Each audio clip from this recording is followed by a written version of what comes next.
We're so lucky in this town that we have a fan base that roots for all the teams. We love all three of our professional teams here, and we have players that come and go. But sometimes there are players that you just grab onto a little more than others, right? There are some that elevate that sometimes come out of nowhere. And I dare say Stephen Kwan has now all of a sudden ascended, I don't want to say to the top of your fandom list for the Guardians, but you watched that game last night. He gets the double. He robs that hit to just end the game. And it's a little interesting question of who your favorite Guardian is right now. We're victim of the moment.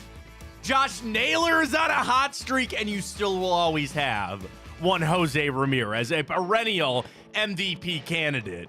But Stephen Kwan, the Quanimal. I saw Cody's t-shirt for us. I don't have that shirt. Cody, what are we doing? BigPlay.com for the Kwan shirt. Stephen Kwan, what a player. What a win for the Guardians last night.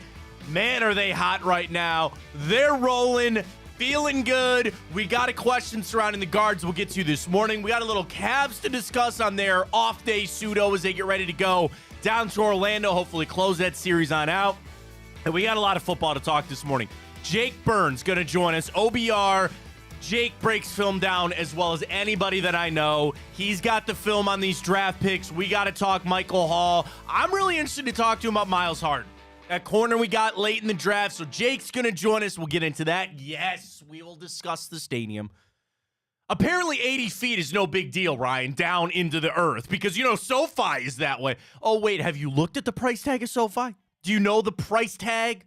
That was me. Oh, I was like... That was me. I had my sound on, and I had the draft class up, so there were some highlights from Michael Hall playing in the background, so we'll hear more from Jake coming up. But we got to talk to Stadium. We'll get to that coming up as well. A very savory grid. We'll get to the bracket. We'll get to our boost. We got it all on a beautiful Thursday right here on Big Play. Welcome to the show, everybody. I am Matt Fontana. He is Ryan Tyler. It's always great when you wake up after a Guardians win. And I just love beating the Astros. I love hitting home runs off of Justin Verlander. Now, not me, but the Guardians do, and Will Brennan. Dude, Verlander. Aside of that, which, again, it's not like he got the loss, but Brennan taking him deep, he still brings it, man. And I'm saying, years old, does he not? He's beating the test of time. Dude, he is so good. So good. But a great win for the Guards last night. They set the franchise, or tie a franchise record by going to their fourth straight extra inning game. I'm so sick of it. You're sick of extra inning? Yeah. I just wanted to go to bed. I'm sick of the... I always get angry about the runner at second thing. That's where we differ. You and I differ on it. I love it. I say that Manfred has sped the game up. So why do you need the extra runner at second? Now he provides drama as it did last night. And it comes back to, I had the point of, I think it benefits the Guardians more than other teams. Well, again, watching on win last night, Kwan hits the double. Dude, getting Rocchio. You runner. Jose Stray. Okay, it is what... Here's the thing. You won. I'm not going to complain about that. But in that game that you had bases loaded, nobody out, and you have Jose Ramirez and Josh Naylor coming to the plate, you'd like to score another run there. It is what it is. You got to win. Tristan McKenzie pitching his ass off yesterday. Snapping off some breaking balls on some of those fools yesterday. He looked to be back. That was great to see. And the Guardians persevered to get a win. I want to post our Twitter question this morning because I just think it's a lot of fun. Who's your favorite Guardian right now? Right now, who's your favorite Guardian? Is it Naylor? Is it Kwan? Is it Ramirez? Do you have an other? Emmanuel Clase? Yeah, I put other comment. So put that up at Matt Fontana Show. I'm very interested. Early results. Jose, Josh, and Steven all tied. What do we have, 3 votes? 12, but it's wow. Still... All right, so it's that split. All right, I just thought it was going to be just 3 down the line there. I'll repost that right now. Who's my favorite Guardian? Mine's got to be Kwan, man. I think it's... I don't know, man. All right, I'm voting Stephen Kwan. It is. I think it is Stephen Kwan. Dude, it's so good, man. I think, again, the hit was great. That catch that he made, because you realize that was a do-or-die play. So he doesn't get that. It could have been a inside the park home run for a long. I'm not kidding. Yeah. You know that one run would have scored, and if it gets past him in that black hole out there in left field in Houston, I mean, that was a do-or-die play, and thank God he made it. So what was funny about it for me was I was watching the whole game, and then we scored, and we went to the bottom of the 10th, and I was like, I'm so tired. What I'm going to do is I took my contacts out, I laid in bed, but I had the game on still, so I was just listening to it. And I'm like, because I didn't know if this, hard, I didn't know if this was going to go to 14 innings. I'm like, I got to get some sleep. So I'm sitting there, and then I hear on the call, I think because they initially thought it was going to fall, the pop-up. Right, oh, yeah. And then I hear, oh, my God, like, I don't know where Kwan. I like get up, and mind you, I'm blind as a bat when I have my contacts out. So I was like this close. I ran up to my TV. What happened? Just in time to see it, and I was like, holy crap, what a catch. Then I loved Jimenez just like walking, and then he just lifts his foot up and puts it on the base like, suck it, Astros. And I love it. It was so fun. And Hammy was waiting to like for the call because, like you said, Jimenez just walked casually to second base. He was like, and wait like 5 seconds. Book it. Book it. Book it. It's a Dollar Dog Nick that sends that out where he goes, I'm going to scream book it so loud, or Guardians win so loud. That was a lot of fun last night. Again, I know some people might not have stayed up and watched it, but it was a great game for the Guardians. They're certainly out to an amazing. It's a lot of fun, man. At the end of the day, this team competes every night. They're in a great spot. They're fun to watch. When you get the starting pitching, which I think is the biggest issue or biggest question with this team right now, you get a start like that from Tristan McKenzie, bro. That was a lot of fun. So well done on the Guards. Our Twitter question is up. We both went with Kwan. Right now, who's your favorite Guardian in that clubhouse? We didn't give any love to Steven Vogt. He's a Guardian, not a player. Yeah, but I said player. Yeah, player. That's fair enough. Fair enough on that. So vote. We'll take your responses as well. At Matt Fontana Show. Drop us a follow. I'm at Matt Fontana 83. Ryan is at Ryan Tyler 33, excuse me. And we're off to the races there. We got a lot of football to get to. One thing to touch on the Cavs as they get ready to go. All eyes to Jared Allen today. We'll get some sort of update. We'll see where he's at with that rib contusion. You know, I thought this, is there something protective that he can wear? You know, the first thing I thought of was like flak jackets that NBA or that quarterbacks wear. I'm sure he could wear some sort of protection there, but like, you ever hurt your rib? Dude, breathing can sometimes hurt. And that's like to the level that I'm wondering. Especially in basketball when you run up and down the court, man. Elbows, too, fighting down there. I'm thinking more about just the positioning in the post. Yeah. You know how those guys are down there. They're elbowing for positions. Not something you want to deal with, but we'll get a little update on Jared Allen a little bit later. Ryan, what'd you say to me this morning as the Celtics closed it out last night, got it done there? I said, am I crazy for thinking that the Cavs have a legit chance without Kristaps? It's starting to open up a little bit. Starting to think about it a little bit. That takes so much pressure off Jared Allen and Evan Mobley, and mind you, less spacing on the floor. Shout out to More For You Cleveland. Shout out to everybody over there. And they had a good tweet yesterday about Porzingis on how well he plays in his career. In his career, 21, 8, and 2 blocks against the Cavs this season. Yeah. And that's another height thing. If he's out there, by the way, the Celtics already ruled him out for the second series. He's got that calf. I guess it's the same thing that Giannis has. Some weird word I've never heard of before. What was it? It was some medical term about his calf, but he's out. He's not going to play. Gastrocnemius? Something. Is that what it was? Or are you just pulling that up? I just know that's like the technical term for a calf. How in the world do you know that? Crazy enough, how do you know that? Because I think that actually is No, it is. I know. And the only okay. reason I know that is because I remember you know how like you have random moments in your childhood that just for some reason you stick to you. Remember? Yeah. I just remember one time in my freshman health class, they asked like, "Does anybody know the technical term for a calf?" And some kid knew it in my class freshman year. And for some reason, I was like, "How did he know that?" It just stuck with me. That guy, doctor now? Gastrocnemius. No, but he was definitely one of the smartest people in. There you go. My graduate class. So when I heard that as somebody that didn't know what that was called with the calf, I thought it was something more serious than a strained calf. But Porzingis is out, maybe opening the door there for a little bit of Cavs. But again, they got to close it out tomorrow night. We'll have a lot of Cavs to discuss tomorrow as they get ready to go in Orlando. All right, flip over to the Browns. Excited to have Jake Burns. He's going to join us in about 15, 20 minutes. And we're going to talk about the draft class with the Browns. I'm excited to hear his thoughts on some of the other guys. You know, Miles Harden. We talked about Briggs from Cincinnati. His thoughts on Nathaniel Watson. So Jake is coming up. He's got all the film breakdown. But we're back to the stadium discussion. So I sent a tweet yesterday. I think, you know what, Ryan? I got to be honest with everybody. I try to be honest with you, with everybody here on the show, is that I muted this tweet. I had enough. Okay. Wait, before you go into it. Yeah. That's funny because I saw the tweet that you tweeted out, and I immediately knew I needed to click on it because I saw there were more comments than likes. I could only hope if I add a tweet, will everybody that tweeted, they won't see it, right? I have to go individually and tell everybody, like, tune into the show right now. I got to talk about it. So I sent a tweet yesterday. We discussed everything with the stadium and what they're proposing and the renderings and all that.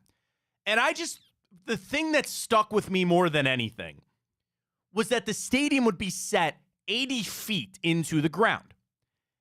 And my simple brain tried comparing that to like Rocket Mortgage Fieldhouse or like Progressive. And it's an NFL stadium. You think, yeah, I got that tweet. I'm not an idiot. Not that big of an idiot. And the easiest thing that I could do was, Ryan, we have a 19-foot wall in left field that goes up to the home run porch that goes out to the street. That would then tell me the field is set 19 feet down from the street level. Call it 20. I was like, could you imagine another 60 feet down? Yeah. And I got the instant reply of, well, that's how SoFi is. That's how the big house is. That's how the big house is. Have you been to the big house? Actually, I have. For the 5 people that asked me if I've ever been to the big house, I have. You know when I was there, Ryan? When we lost. Braxton Miller and crew. I was there. I got batteries thrown at me. Braxton Miller, wow. Freshman year. Freshman year. Oh, so that'd have been like 13. 11. Wow. I'm that old, dude. I'm that old. My buddies and I, 3 of my friends, we're all giant Ohio State fans. And we went up to the big house. Braxton Miller's freshman year. Luke Fickell's year. Were you still in college? Was that right after you graduated? Right after I graduated. I graduated that summer. It was the fall of 2011. And we got 4 tickets, and we were lower. Again, I say lower bowl because the big house is, I don't know if you've ever seen her. Mm-hmm. It is just one giant slant. And you walk in, you literally can go one of 2, up or down. That's it. There's either a bunch of seats up or a bunch of seats. There is no levels to it. There is one concourse. That's it. And we had to stand there in the corner of the end zone. We had to stand the whole game on wooden seats without backs. And then my poor buddy Nick had the thing where, you know, like people stand shoulder to shoulder. They cut him out. He had to stand behind 2 Michigan fans because they were just being jacked. And we were outnumbered. We were going to get our asses kicked if we started anything, right? We, on the drive in, getting batteries thrown in our car. For real? Yeah. Oh, yeah. We drove in on my buddy. Now, granted, we probably shouldn't have done this. We had an Ohio State flag hanging out of the car. And we're all in Ohio State gear.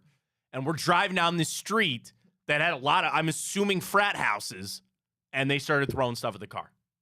It wasn't my car, thankfully. Shout out to Tim for driving, but they threw batteries at the car. Oh, hell yeah, they did. And then we lose, and we're walking out, and there was a 5-year-old, not 5, probably 10-year-old kid talking shit to us. His brother grabbed him, like, knock it off. And we got out of there, whatever. So, yes, to a lot of the people asking me about the big house, I've been there. I've not been to the Rose Bowl. I've been to other NFL stadiums. The biggest comeback that I think a lot of people had was, have you seen SoFi? And I've never been to SoFi. My brother went to SoFi, though, for one of the Browns-Chargers games a couple years ago.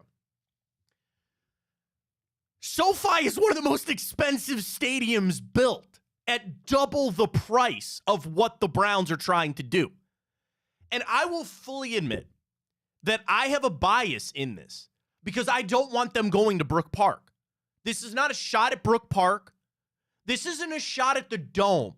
I don't care about the Dome anymore. I'm over that argument. And ideally, I would admit that a Dome stadium downtown is what I want. It sounds like that's not in the cards. So I got a lot of the hate about, oh, you're just crap. Why can't we have nice things, Matt? Somebody tweeted me that about going to Brook Park. Fine, go to Brook Park. I don't care. That rendering looks stupid. That rendering looks stupid. And I don't know why. Sometimes I can just see it before it happens. You put that building up, I'm sorry. I can't buy into everything that they're trying to sell right now. I can't buy into it about what they're going to try to put up there or what that stadium is going to look like. And then I did think about it.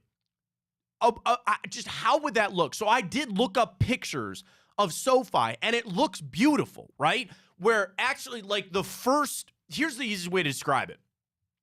The first row of seats, You walk up, and then it's just another walkway, and then you got to walk up again to actually get to the concourse. That's basically how far down they've got to go. If it looks good, fine. The exterior, I don't know. And that's the thing. I'm not so concerned about the aesthetics of what the stadium looks like. I know more people are concerned about what events are you going to get or what you're going to be able to do. And then the other thing, you set it that far down.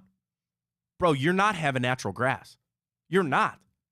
And in this big debate about the NFL of natural grass versus turf, when it clearly shows that you need to be playing on grass, that's just something else I can't forget about. Somebody tweeted Ben Axelrod this yesterday. Amazing point. Bro, imagine trying to go catch your flight on a Sunday at home. Imagine trying to get over to Hopkins. Now, insert your own jokes about the use of Hopkins and how many flights are going in and out of there and all that crap. I get it. But you're talking about a choke point over there. You're talking about all these converging right here. I don't mean to be negative about it. I'm kind of entrenched on what I want as a fan. I want it to be downtown. And if you can't build me a new stadium downtown, then I talk about renovating the new one. And apparently that price might be going up. And it all comes back to what the article said from Cleveland.com, that they might even wait to see what money they will get. So jumping on that for a second, are the Haslams going to sit back and have two legitimate viable plans and wait to see how much money they can get from the city, from the state, from the taxpayers, and then make your decision off of that?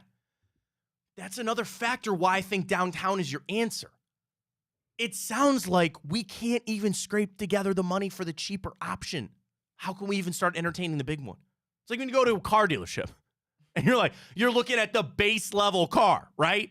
You're like, well, I think I can afford that payment. Yeah, but let me show you this Mustang over here. Have you seen this Challenger, this Hellcat Challenger? I'm having trouble paying for that Ford Fusion over there. I was looking at that Dodge Dart. You're trying to upsell me? Let's get past step number one first. Then it also, are you putting the lipstick on the pig? Are you just putting a Band-Aid on the real issues of that stadium, and we'll be doing all this in 15 years again anyway? I guarantee you they've thought of that. I guarantee you that they're going through all these options of what is actually going to happen beyond that. The Haslams own the Browns. I don't see a world where they don't for a long, long time. So they're looking at this from a 15, not even that, probably 30-year thing.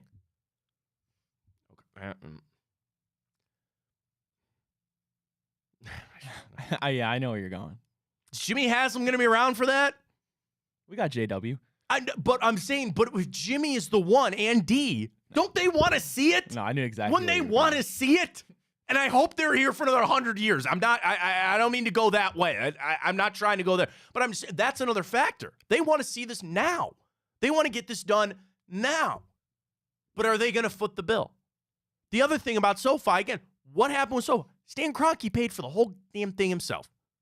Whole thing himself. And there's that big push of billionaire owners should pay for their own stadium. And that Bill Simmons clip that everybody sends around. Billionaires should pay for their own stadium. I don't mind chipping in. I don't. But if it's chipping in for what I want and what I would ideally like, which again is a downtown stadium. And I understand the scratching each other's back on this. The economic hit that you would have in the city of Cleveland by not having the Browns downtown, there would be a hit. Now, there would be growth in Brook Park. They'd put all those new restaurants and all that other kind of stuff out there. I understand that. But in my city of Cleveland, that we're doing all right. I don't think you can. That's another reason why I think the city eventually is going to come and say, we can't let you leave. We got to figure this out. You've got to stay here. The commerce, the businesses, the parking, the hotels, all that kind of stuff. What would do? Can I just paint you a picture real quick? It's Sunday in October, and the Browns are playing in Brook Park. Who is going to be downtown? That's going to make me sad. Seriously. What is Muni Lot going to be? Nothing. Absolutely nothing. The bars, the restaurants. I don't know if I want to live in that world. I really am afraid, and that's something I think Mayor Bibb has got to realize and has, is you cannot let them leave from an economic standpoint. So that's where I don't join the group of people that just say, no, Jimmy should pay for this all himself. D should pay for this all himself. No, I'm fine chipping in. And 50-50, while that is a large amount of money, I don't have a problem with that. I don't. And I understand none of that money comes back to me. It's not like I'm a part owner of the Cleveland Browns. But I'm a fan of the team, and I want them playing in downtown Cleveland. That's what I want as a fan. Will I go to games if they go to Brook Park? Sure, of course I will. And I'll pay money to park, and I'll do all that kind of stuff. At that point, I'll Uber. It's right down the street from my house. I get it. But I want them to stay downtown. So I have no problem with that part of the of paying the money. I never have had that issue. I just don't know if they're going to get enough. And then do we actually believe the Haslam's would go rogue and pay for it all themselves? I don't know. But just going back to the 80-foot here, it's way louder underground, Matt. That'd be better for us. When you're in the stadium, you have no clue how far you're down. Just complain to complain. Jimmy, I'm more thinking about getting vehicles in and out and around the stadium. I'm assuming they've got that all figured out. They've got a, service level, and they put the trucks down there. Chris, go look at the Viking Stadium. It's awesome and mostly underground. I joked about it calling the basement. JB says, we're already used to the basement of the AFC North, so that's a perfect nickname. Damn. Clay says, I don't know. Clay says, caring more about the atmosphere than the product on the field is peak Browns fandom. A dome alone would save this team. What do you mean? What do you mean? I don't understand that. Yes. Okay, you want to know the other side of that then, Clay on Twitter? Imagine if the Browns aren't good for a stretch. You put all that money into that stadium. Ryan, I've been to games in week 16 and week 15 when there's maybe 20,000 people in that stadium, and a lot of them were the opposing team fans. I've been there. I've seen it. So you could have this great atmosphere. You could have because how they pay for this too, the Haslams expect this to be a money maker. Owning a team in the NFL is a moneymaker. They view this stadium as being another moneymaker. There's also going to be money due. If they get this money, if they loan it out, whatever, they're going to have to pay for it, all that kind of stuff. You better be good. You better be playing well. You better have a good product on the field. I get it. Why does this matter? Trust the process. SoFi's 100 feet down. I get it. Dallas, I understand. Never went to the Silverdome. I did not. SoFi is staying. So the biggest thing on SoFi is, would we get that? That was double the price of what they're talking about building the new stadium here. Would I even get close to what SoFi? I'm just asking the question. I'm just asking that question. If you could tell me that it would look a little like SoFi, great. But Ryan, again, double the price. I would have to imagine that it's not going to look exactly like that. And I understand that LA, everything is inflated. Workers' wages, probably material. That's different, okay? Maybe that's a factor into this about just the economy. I don't want to say the economy, but inflation, so to speak. Everything probably costs more in LA, okay? So maybe that's a little cheaper here. Double the price, though? Double the price? Why? Again, I'd love it to be downtown. I would just love nothing more than for them to do it downtown in some way. I don't know how that's going to work. But getting the renderings out, you got to also remember that these are all strategic things. As they're working through this, there's going to be no answer today. There's going to be no answer tomorrow. They're working through this thing strategically. So the fact that these renderings got out sounds like I think they're trying to rally support for Brook Park. They're trying to rally up. Hey, look at these renderings. Look how cool this would be. Do we know who made these renderings? I'm sure they paid some architect a lot of money. I love how Reflog put the Amazon fulfillment center right next to it. Don't forget that. Got to put that in there. And it's got to be 80 feet down because of the FAA, because Hopkins is right there. That was kind of my other thing, too. Isn't that going to be weird having an air? But how's the blimp going to be there? Oh, what if they put the blimp downtown? Wouldn't that look weird, though? You leave the blimp downtown to shoot downtown, B-roll, the lake. And then, oh, yeah, we're over here. Wait, we're over here. It's going back and forth because really at this point, nobody knows what's going to happen. and they're just posturing to kind of get the money. I have no problem spending a little bit of money. I have no problem them using taxpayer dollars. The other thing is, what are the cities going to do? What is the state going to do? What money are they going to step up with? The renderings looked fine. I thought it was like angled. Did you see? I mean, you saw it, right? And it was like a little angled type thing. Like, okay, yeah. And it's never about me showing them like, man, that stadium is beautiful, right? And I'd be lying to you if I didn't say there was a little nostalgia to me. There's a little nostalgia for me about going down to an outdoor stadium, playing in the elements. I miss that. And I'm going to miss that if they go with the dome. I'm not one that's trying to stop, the future, right? The Squidward meme. Future, I know it's coming. I get it. And I get the ideas about them putting all those events in there and all that other kind of money. But right now, they're just fighting back and forth. They're going to see what kind of money comes in. All the other things that come out. I thought 80 feet was a lot. I just thought 80 feet underground seems a little weird to me. But if you get a little SoFi in it, then so be it. Jake Burns. Jake, how would the rookies do on turf versus grass? Let's bring this back to the dome debate. Jake Burns joining us, OBR. He's got all the breakdown, all the draft picks. Is that not a crazy question about the turf and these players on the turf, Jake, with the grass and dome and all that kind of stuff?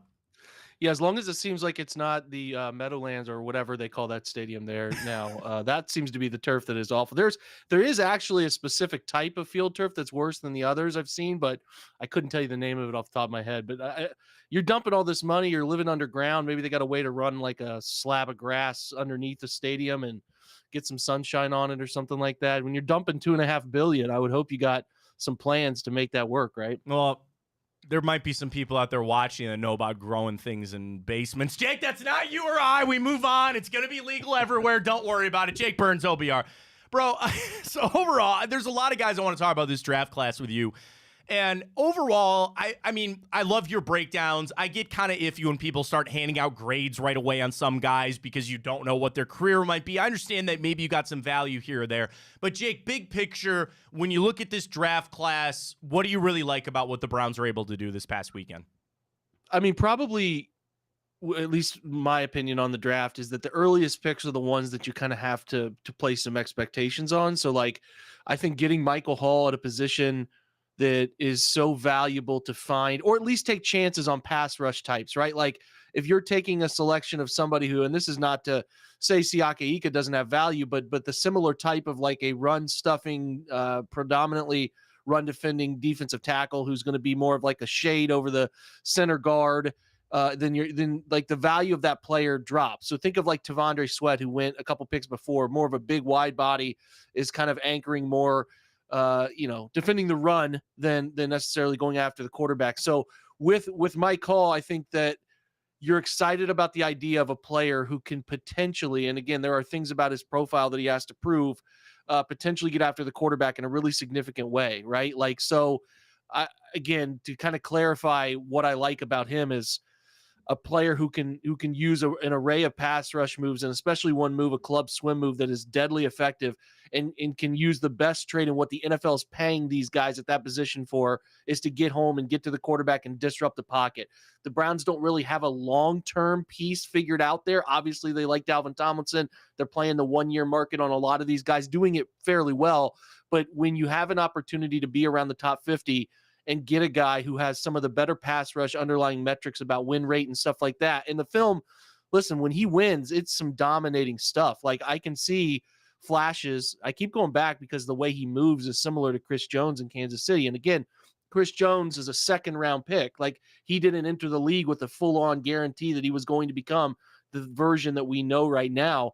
So like if this guy reaches his full potential, he's a really disruptive interior player who can do flexible things. He can play shade. He can play the 3-tech a little over the guard, wider, outside shoulder. He could play 4-eye, head up like an inside eye of a tackle. He can do a bunch of stuff. But again, it's a second-round pick. So you're talking about he didn't play a ton of snaps at Ohio State, right? Like there was some limitations on snap count, and you have to figure out what he can handle. He's still under 21 years old. what he can handle as a professional. Can he be an effective player on rundowns, which there is some promising tape on that stuff, but you understand why teams think that this is like an incomplete profile of a player, and maybe they didn't think that this was going to pan out, while some teams did. The Browns did. They feel like the infrastructure they have in terms of talent on the edges will help him develop at his own pace on the interior, being as young as he is. So I like that swing. That's the one that you like. If this draft is one we're talking about in 4 years, it's because Mike Hall was a hit, right? Zenter will play. The level at which he plays, does he ever reach Teller Batonio levels of good? Hard to tell. I think he's a nice player, and he's got a nice NFL career to be had. I'm talking like he could play anywhere from 5 to 10 years. Like he's that consistently good, but he's not at the college level. He just lacks some of that high-end guard athleticism and twitch that I think probably stops him from being, again, this is a guy that would probably be a little higher into the second round if he had some of those little traits, but a smart player, definitely powerful, and has the mean streak stuff you like. So those two picks, in my opinion, Matt, are like the reason you feel they found some pieces here. And at least to me, you have expectations on those guys. From there, 156 on, it's get a quarter out and flip it. Like Jamari Thrash has some stuff you like because he can align. Like they've drafted and traded for David Bell, Tillman, and obviously Jerry Jeudy. Those guys are probably making their living in the NFL in the slot. So they wanted to go with a guy who's predominantly one on the outside near the sideline. Jamari Thrash has some traits you like. Can run a little bit, more of a flatline runner than a guy who's going to be like the twitchiest burst in and out of cuts. But he does have a knack for winning out there. His Georgia State tape is really strong.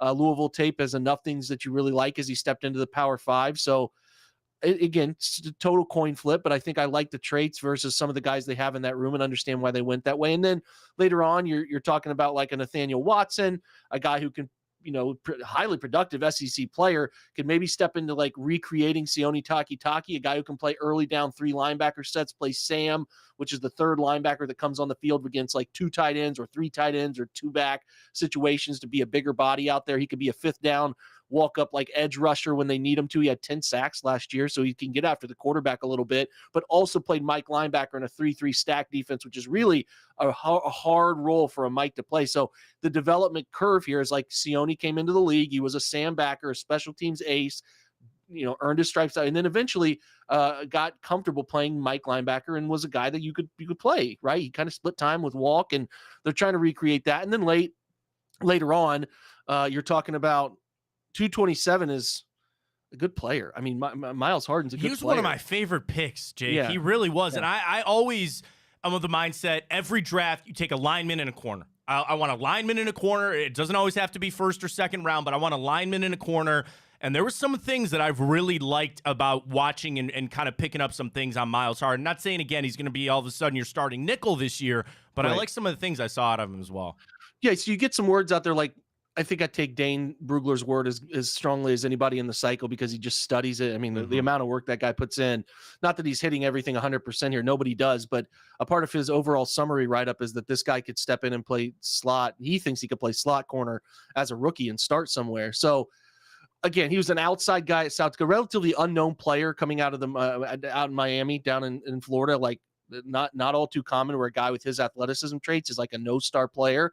Goes to South Dakota, has a really nice career. Could have probably left after his junior year to go to FBS level and play somewhere, but stuck it out. He was an outside corner at that level. I don't think he's an outside corner at the NFL level. There's a little bit of long speed stuff that you might question and some length. Like Martin Emerson doesn't have the best 40 time or long speed, but he's a long dude. And like having the ability to put your hands on receivers, keep them from getting to the initial spot they want to get to, right, is a big part of how he survives out there. Well, he's not quite like that, but he is twitchy enough and can handle the in and out shuttle drill type testing, tells you that he can play inside and handle the 2-way go of a slot receiver. And he is a very physical, nasty dude who will come up and fit the run in the slot, which is an important part of, I think, what, you want that position to do. Now, again, probably not the greatest spot for him to arrive in Cleveland with Newsome and Emerson and Ward to get on the field early. But if they can keep their options open for whatever happens, we know that injuries happen, or you feel like you need to move a guy down the line, whatever, that's what the Browns, and kind of the same with Zenter, is I don't think they drafted Zenter with the plan of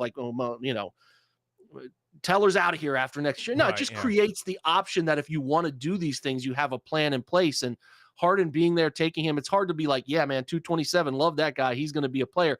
Putting expectations on a pick like that is sort of risky, actually really risky. But I think there's enough things to like there to see a path for him to make the roster. Any guy taken 200 or later, even 175 or later, like making the rosters the accomplishment, he has a real chance if he can prove special teams. And then late, Juwan Briggs is just kind of fun. I mean, he was on Bruce Feldman's freak list, like a big time recruit coming out of Cincinnati down there, where he came out of. Like, he was the number 2 kid in Ohio in that class, a very strong human being who did a bunch of different things at Cincinnati. Originally, like, again, all the big schools were recruiting him. Alabama, Ohio State, all of them were after him. He ends up going to Virginia, pretty steady time in Virginia, but he wanted to come back during the pandemic, and then comes back during the pandemic to Cincinnati, has a pretty good career there.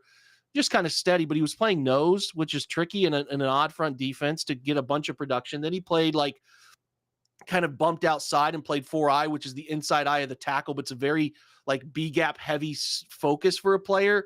So the production stuff isn't great, but when you watch the tape, like, he can play, man. He can play. And again, to put up 39 bench reps at 225 pounds, kind of like ridiculous to think about. And so he can play with leverage. He's strong, but he's an athletic guy too. So again, I like both those final 2 selections between Harden and Briggs. I like, but those are 2 pretty crowded position rooms for the Browns. So, like, obviously they'll come in and have a chance to compete and play, but don't be surprised if the Browns either have to move them or have to they're going to try to sneak them onto the practice squad is the most likely outcome.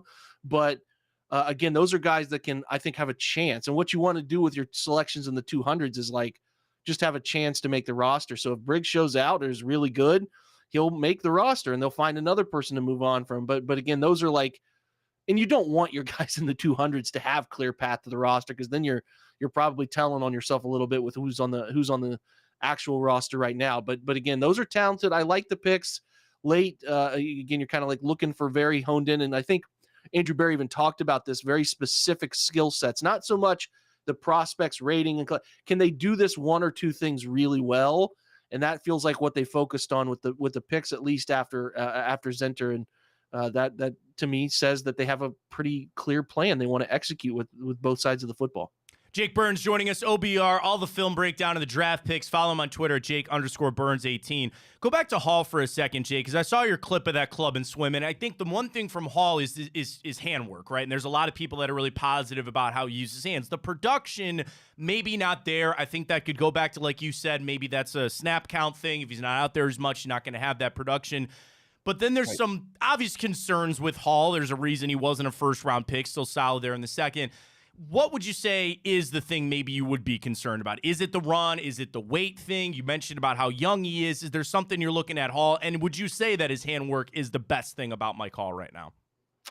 Yeah, let's hit what's best. I think let me put it this way. There's defensive tackles who look the part and they just have no feel for how to win. Like, pass rush feel is like a golfer who can understand how to play things near the green, how like touch works, right? Like, you have to have a keen understanding for the right time to make the right move, or the right time to swipe a hand away to create leverage. It's almost more combat sport like. And he has a feel for it, not only the hands, but when you watch how quickly he can pair the feet with it, I mean, there's some jarring plays there of like, oh my goodness, like this guy is doing this at a Power 5 level, and you can see the path to him being a pretty dominant NFL player if he puts it all together. But that's like, he has to get better at layering. He had a moment in the Senior Bowl, in the practice ramp up to the game, which is the best stuff to watch. He sort of like likes to do this almost crossover like footwork, basketball players, you kind of left, right, left. He likes to do that with his club swim because it sets up the movement. It's just like, again, it's like crossing over a defender, right? You can't get, instead of taking the ball, you're knocking their hand away, trying to reach in and swimming over it. It's all it is. It's the same sort of concept. And he has a great feel for that. And then once he starts, like, he's got this spin move he's trying to incorporate. It's not very good because it doesn't cover the ground yet it needs to. But once he incorporates, like, using that hesitation footwork that he, deep like a guard's like, okay, here comes that club swim. And then they start to like move side to side, and then he can like long arm power through the chest and like use power moves combination with that. he did it at the Senior Bowl, and I was like, that's how you do it. Like, he's going to be able to layer that stuff. So I think you have a guy who can rush the passer. I think you excuse me, you have like a 400 to 500 snap player that can get after the passer. The question for him is just ultimately, can he anchor double teams at the NFL level? Because that's different, right? Like college ball, those guys are big, but they're not the same level of physical strong and movement types you see at the NFL. So every year a defensive tackle comes in and the guard and center or the guard and tackle are double teaming them. And I'm like, I can tell these guys have not understood how to do this or have not had to consistently work through this in college. And it is hard, man. Like, it is really hard. So the good thing for him is the Browns don't ask them to eat those guys very often. Their goal up front, if you hear Schwartz pairing it with Tarver, is just get into a gap, get skinny, and create upfield havoc. Linebackers are the fix-it players in this defense. So he says, and this is different because some guys are like, some DCs are like, hey, eat those guys and let our linebackers range free. He wants them to be gap players upfield, less thinking about and anchoring those guys and really allowing the linebackers to fix it behind. So I think that works in his favor. But the sort of like club swim and some of the other moves and things of that nature we're talking about in pass rush, he will put that onto tape in the run game as well. So there's encouraging enough stuff for me to feel like he has the ability to do it. But for Mike, it's all about, first things first, is he going to grind at the NFL level to be the best version of himself? The body type can play more powerful than it does, right? Like he's not, I'm trying to think of the right body type compare. He's not like Jeffrey Simmons big, but he's like Javon Hargrave type big. Like he can get to the point that he can be. He's probably 290. He needs to get to 310 and still remain as fast as he is, and then be able to start using 15 to 20 pounds of muscle to be able to work through people and add that power. So is he going to grind? Is he going to be able to play the early downs, right?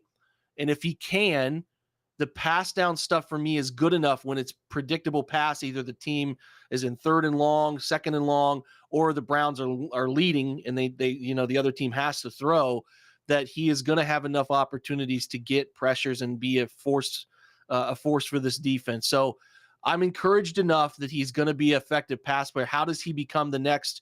We just saw Christian Barmore sign a 4-year, $90 million deal. How does he get there?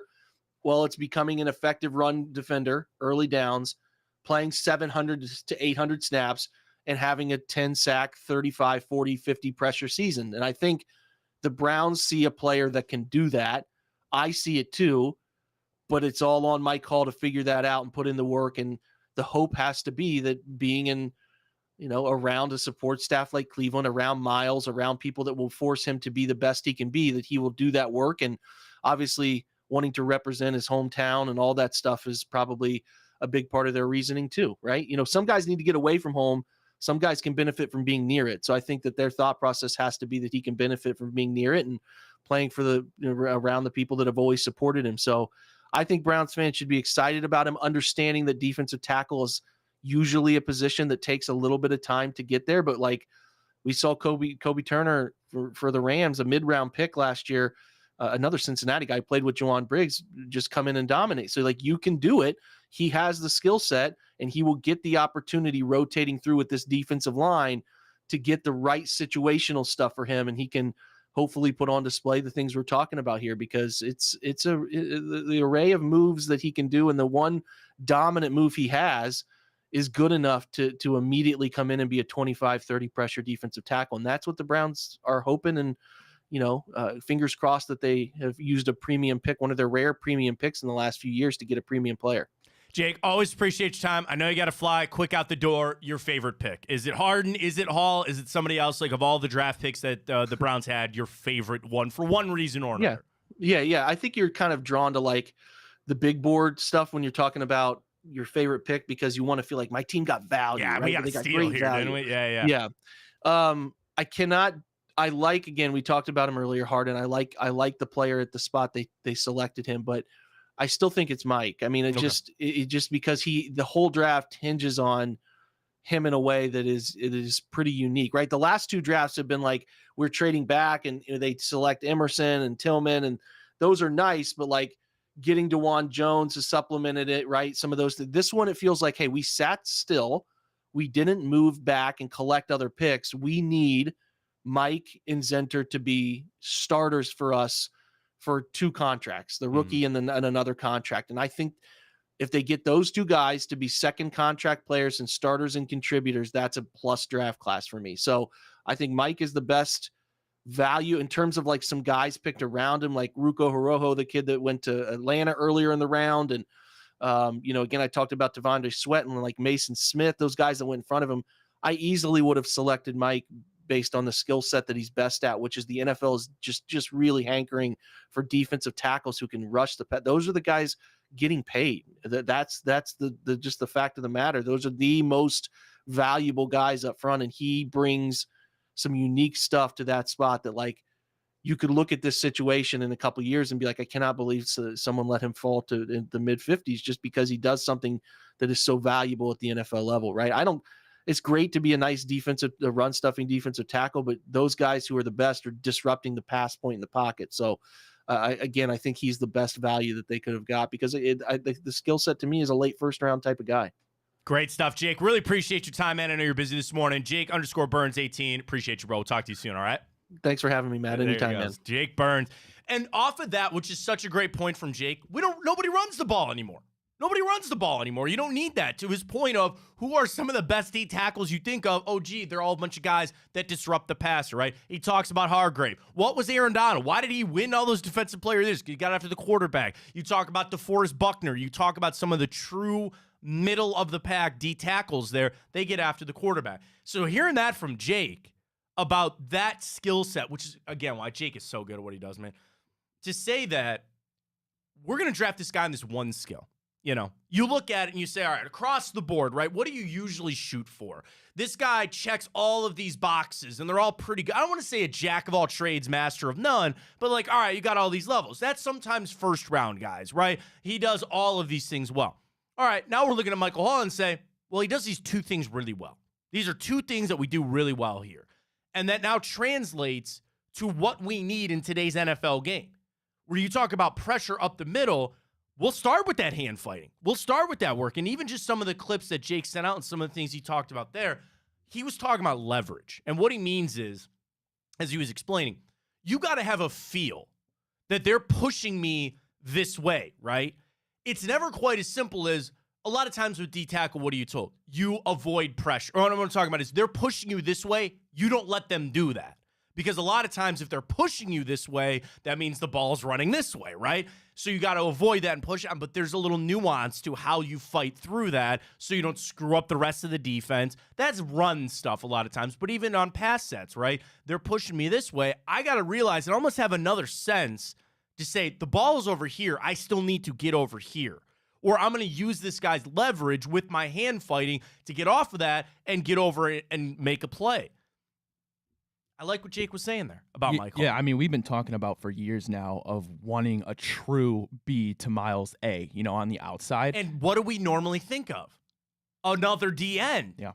Maybe we can find that up the middle. And that's what I'm saying. I think that if that does develop and he really does become a true interior elite pass rusher, I mean, that might even be better for Miles. And at the end of the day, I mean, the Browns, Andrew Berry said they had like a record number of teams calling up to get that 54. Not only did they not move back to get that 4th round, which Andrew Berry loves to do and style up those draft picks, they stayed at 54 because they knew they were going to get Michael Hall. And I mean, look at we know outside receiver, that's kind of the thorn for Andrew Berry in the draft.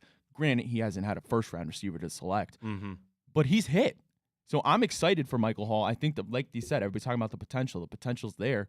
And if they're going to beat us in the run, so be it. I mean, at the end of the day, you can go find cheap guys to put in there on running downs. And imagine such an elite. What did they draft Briggs for? You're that strong. Dude, sorry, you're in here stuffing the run. This and imagine is your job. Such an elite pass rush. Now you're adding that interior.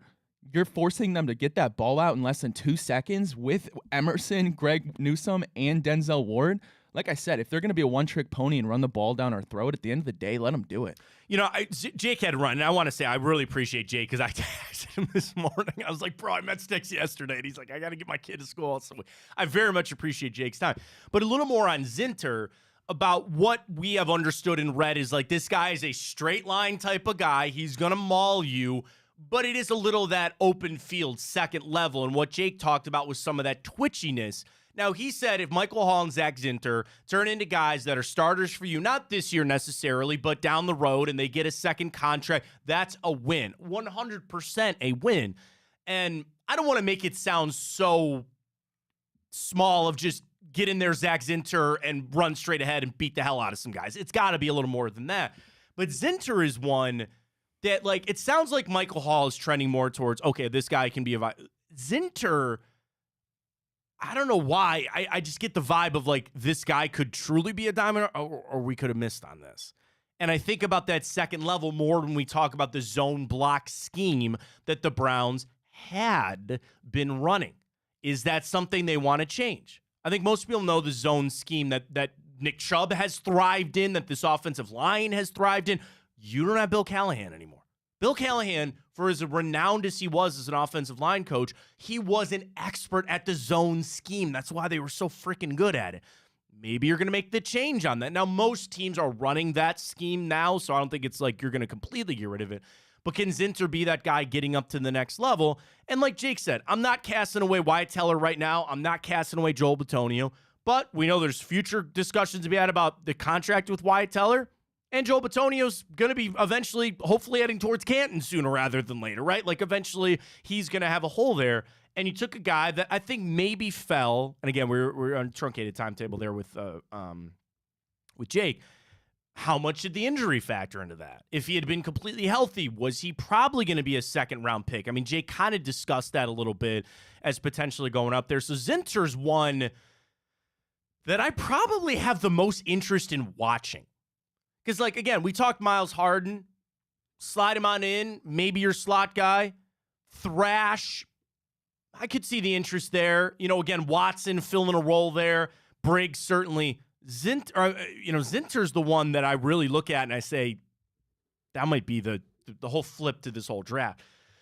Some of the things to talk about with Thrash, which was really interesting, the outside stuff, where he said Jerry Jeudy's going to be your slot guy. Like, you think of him as the outside, but to pair a speedy guy on the outside, I like that with Thrash. I was thinking about a question with this, Ryan, of what we heard just there from Jake. It sounds like if you had to pick a starter for this team out of this draft class, it might be Nathaniel Watson as your linebacker in the 6th round. And they certainly addressed that position in the offseason, bringing in a couple of guys. You get Jeremiah Wusu-Koromo's contract.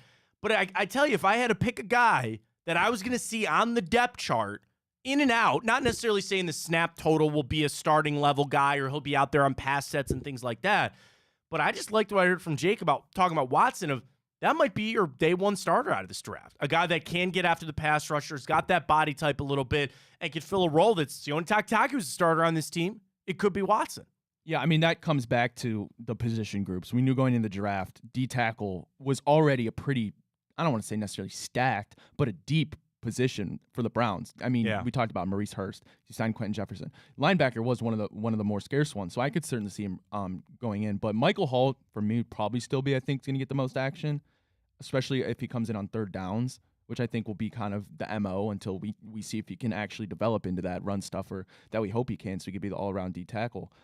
But when I heard him talk about Chris Jones, 2nd-round guy, who necessarily wasn't necessarily coming into the NFL with the pedigree of a true run stuffer who can also get after the quarterback. But I mean, man, if he can develop into even what half of Chris Jones is, what a pick for the Browns. Yeah, no, and that's the other thing too. You look at it like you talk about that one skill set that he's really good at. The one thing that he can do, if it's that handwork, if it's that fight, and you could build it up. You know, the other guy we really didn't talk about this whole thing is Jim Schwartz. And I know Jake discussed a little bit about, what they want to do in the system, more having the linebackers cleaning things up. What Jake was talking about there was, in a lot of systems, the D lineman's job is to gum up the offensive line. Their job is to fight off of guys so your linebackers can run around and make plays. That's not what Jim Schwartz does. Jim Schwartz wants his defensive tackles up the field And then the linebackers are the ones that are the unsung heroes. A lot of times you talk about D tackle being unsung, right? No, the linebackers are the ones that are going to be unsung in this because their job is to fill in when they get past that D line. But you need the D line up the field. Now you're going to need them to make plays. They got to get after the quarterback, got to stop the run by getting past that D line. But it's a little twist on what exactly Jim Schwartz needs.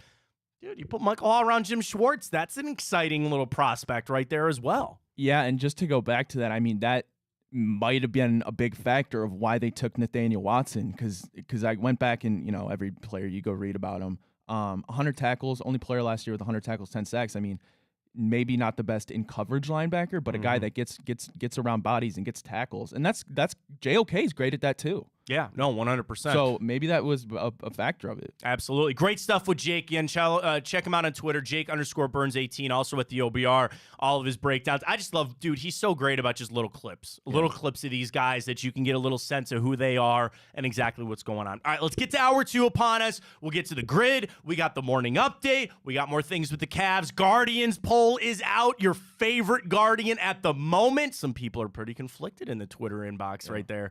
So we'll get that as well coming up. Folks, Tipico is where we bet. New code for you, Fontana 150. Here's what you do. You deposit $150. I understand that's a lot, but you are going to get it back with Tipico with two $75 protected bets when you deposit $150 as a new customer with code Fontana 150. Then you're off to the races for the imperfect parlay for our boost that we have rocking and rolling. We got Guardians, NBA playoffs, NHL. Got it all going with Tipico. Cashback is where it's at.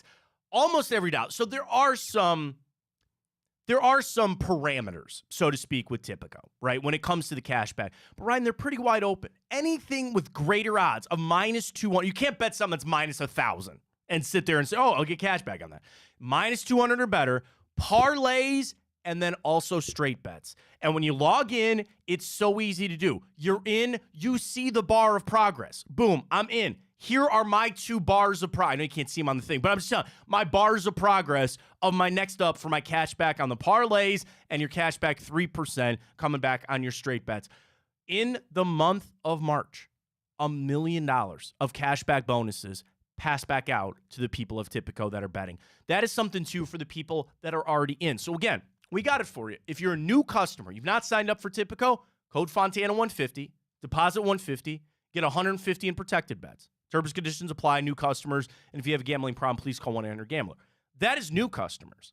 But they're also, for you and me that are already betting on Tipico, there are your rewards on the cashbacks. And again, the boosts, which are so great, which I love, everything that they have going on with Tipico. It's for new customers. It's for current customers. It's for everybody. Get signed up today and get betting. We got the guards tonight. Excited about that. We'll be rocking with that. And we got our 2 NBA. What we got?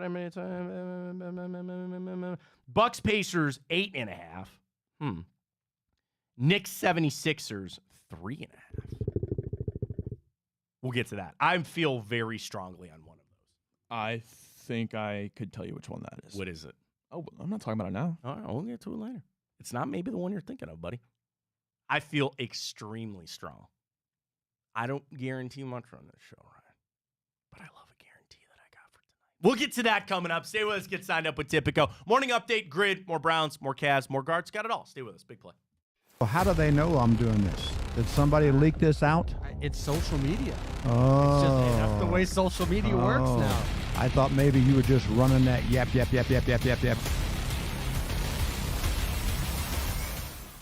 Welcome to Big Play, a sports media team that started back in 2014, and now we're not in a garage.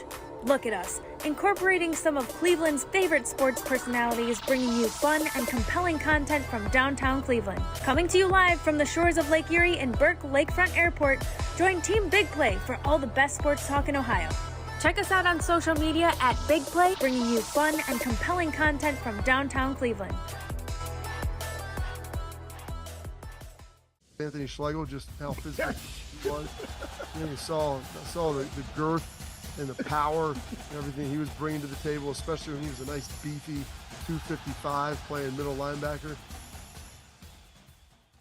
We were called soft last year. You don't want to be soft, especially when you come to the playoffs. So that's going to be a process throughout this season of establishing us as a harder team here in the. How does an Ohioan build the perfect parlay? Who's got something? Big guys looking for long odds. The kids in Columbus are covering better than anyone, and at even odds. If it's even, I'm leaving. Listen, our championship DVD starts today, all right? Dude, I just got an invite to a Cincy playoff watch party. Shut up. Cincy, State, Cleveland, the perfect parlay. I'm a genius. For the best odds on Ohio sports, bet with your cojones. It is Spanish, dummy. Bet with Typical Sportsbook. I don't buy into this nonsense, this conspiracy nonsense that he's got his money and he's dogging it. That's ridiculous.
Sorry, I'm distracted. Did the Guardians send out another ticket deal?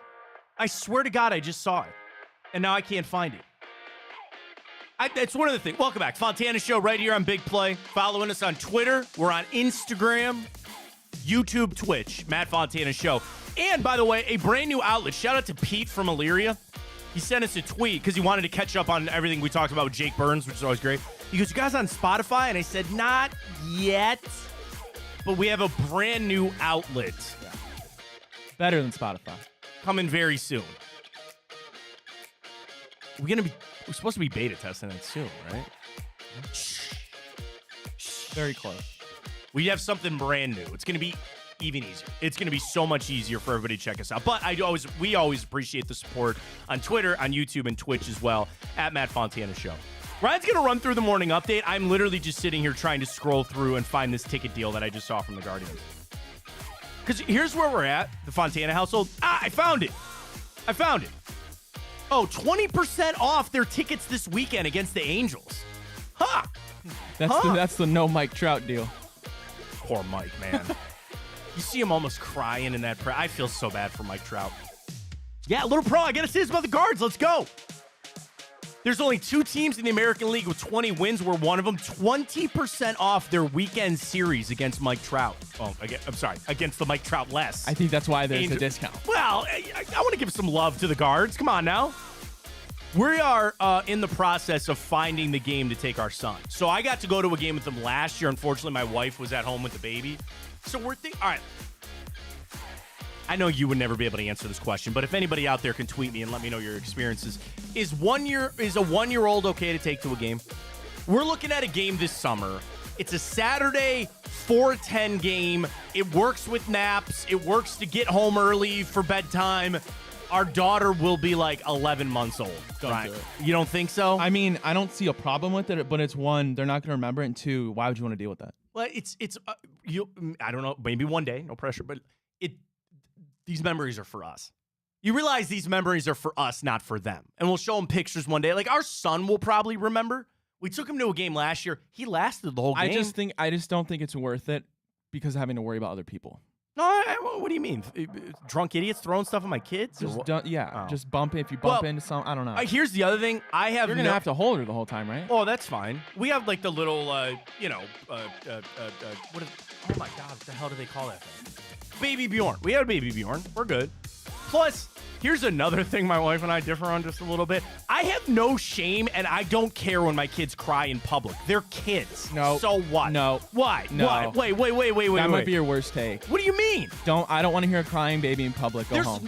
Ryan, Go there's home. nothing I can do about it. On an airplane? An airplane is different. We did fly with our son before he was a year old, and we made little, my mother-in-law, she made little packets. In the packet was like gum, a granola bar, and earplugs. If your kid's going to cry, stay home. He didn't.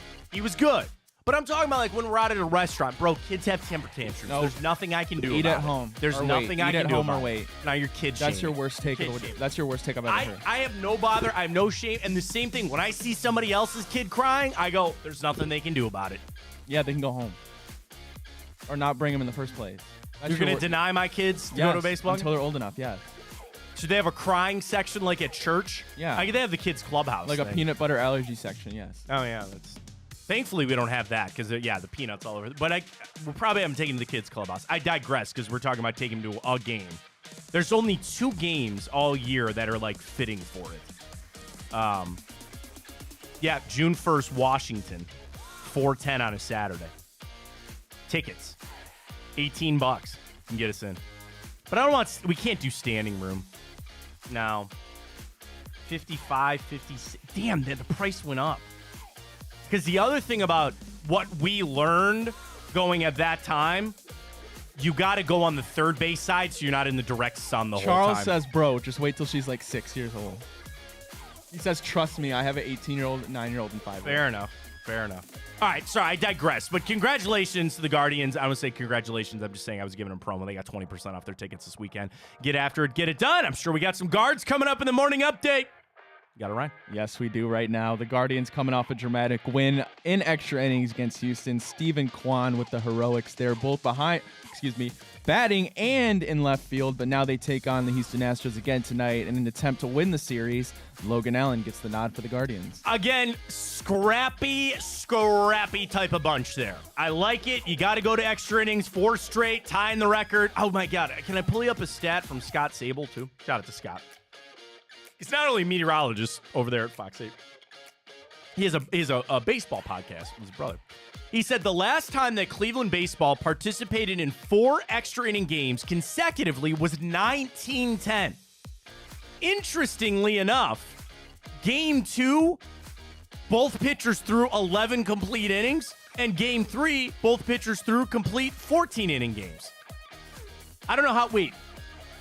One pitcher? No. I mean, back then, they didn't care about pitch counts. Oh, he's talking about, like, maybe combine those 2 pitchers? I don't know. I just saw that from Scott. Now that I read it, it sounds a little out there, but anyway, regardless. Get it done tonight, win the series. Bro, you're a playoff team when you win series. Win series.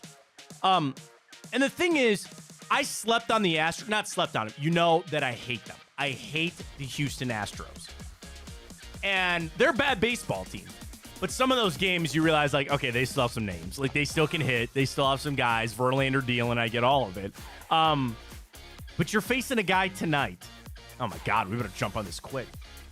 Spencer Arrighetti is 0-3 with an 11 ERA. Spencer Rigatoni? Rigatoni? Fusilli? It's the best pasta. Rigatoni is a great answer. Fettuccine. Would you give me lasagna? It's technically a pasta, but lasagna is itself.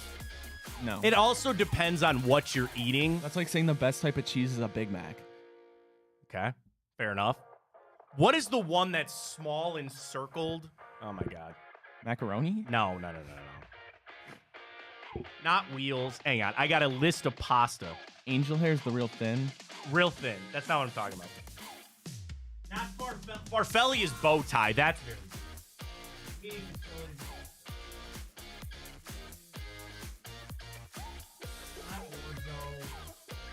Rotini is very good. Is it Gemelli? No. You know the one I'm talking about? It's little. It looks like a wheel, but it's not. That's the GOAT one for pasta, like pasta salad, and I also think macaroni, like mac and cheese. Hang on. New bracket? Bow tie? No, we got to do whatchamacallit. Egg noodles are slept on too, because you can put those bad boys in a little bit of beef stroganoff. Fettuccine. It's not gemelli. Gnocchi is very good. Lasagna, linguine, macaroni. Manicotti. I forgot about that. Delicious. Not orzo. That's it. Ratatouille. Ratatouille? Ratatouille. A short, squat, ruffled pasta. Oh, that's a bracket we should do. Best Disney movie. We can do that. Write that down. Pixar. All of it. Can't say I've ever seen Ratatouille, but throw it in there. Bruh. How the hell we start talking about pasta? Who knows? Oh, because the dude's name sounded like rigatoni. Oh, yeah.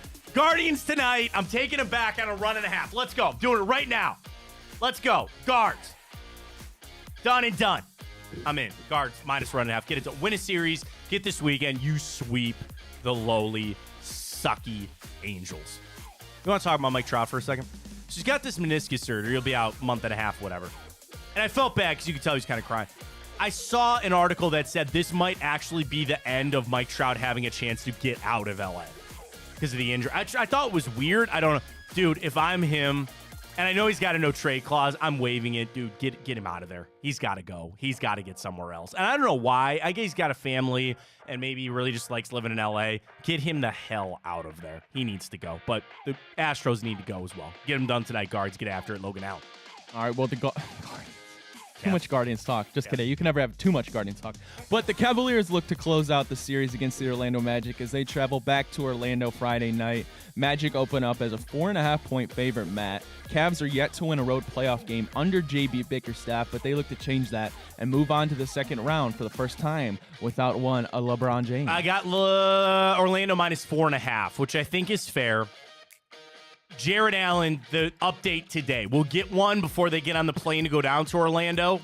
That's my biggest question, man. What is going on with him? Is there a chance he's going to play? Can you keep the facade up until game time just to give Jamal Mosley something else to think about, or are you going to just straight up rule him out? That's one of the biggest questions. That being said, you know, the last couple games, I know maybe the one at home didn't. I mean, you got to win, I get, but you didn't look perfect. I need to create a little of the magic that we had. That's a bad pun. Earlier in the two games, like, I don't think the Cavs have looked right in a week.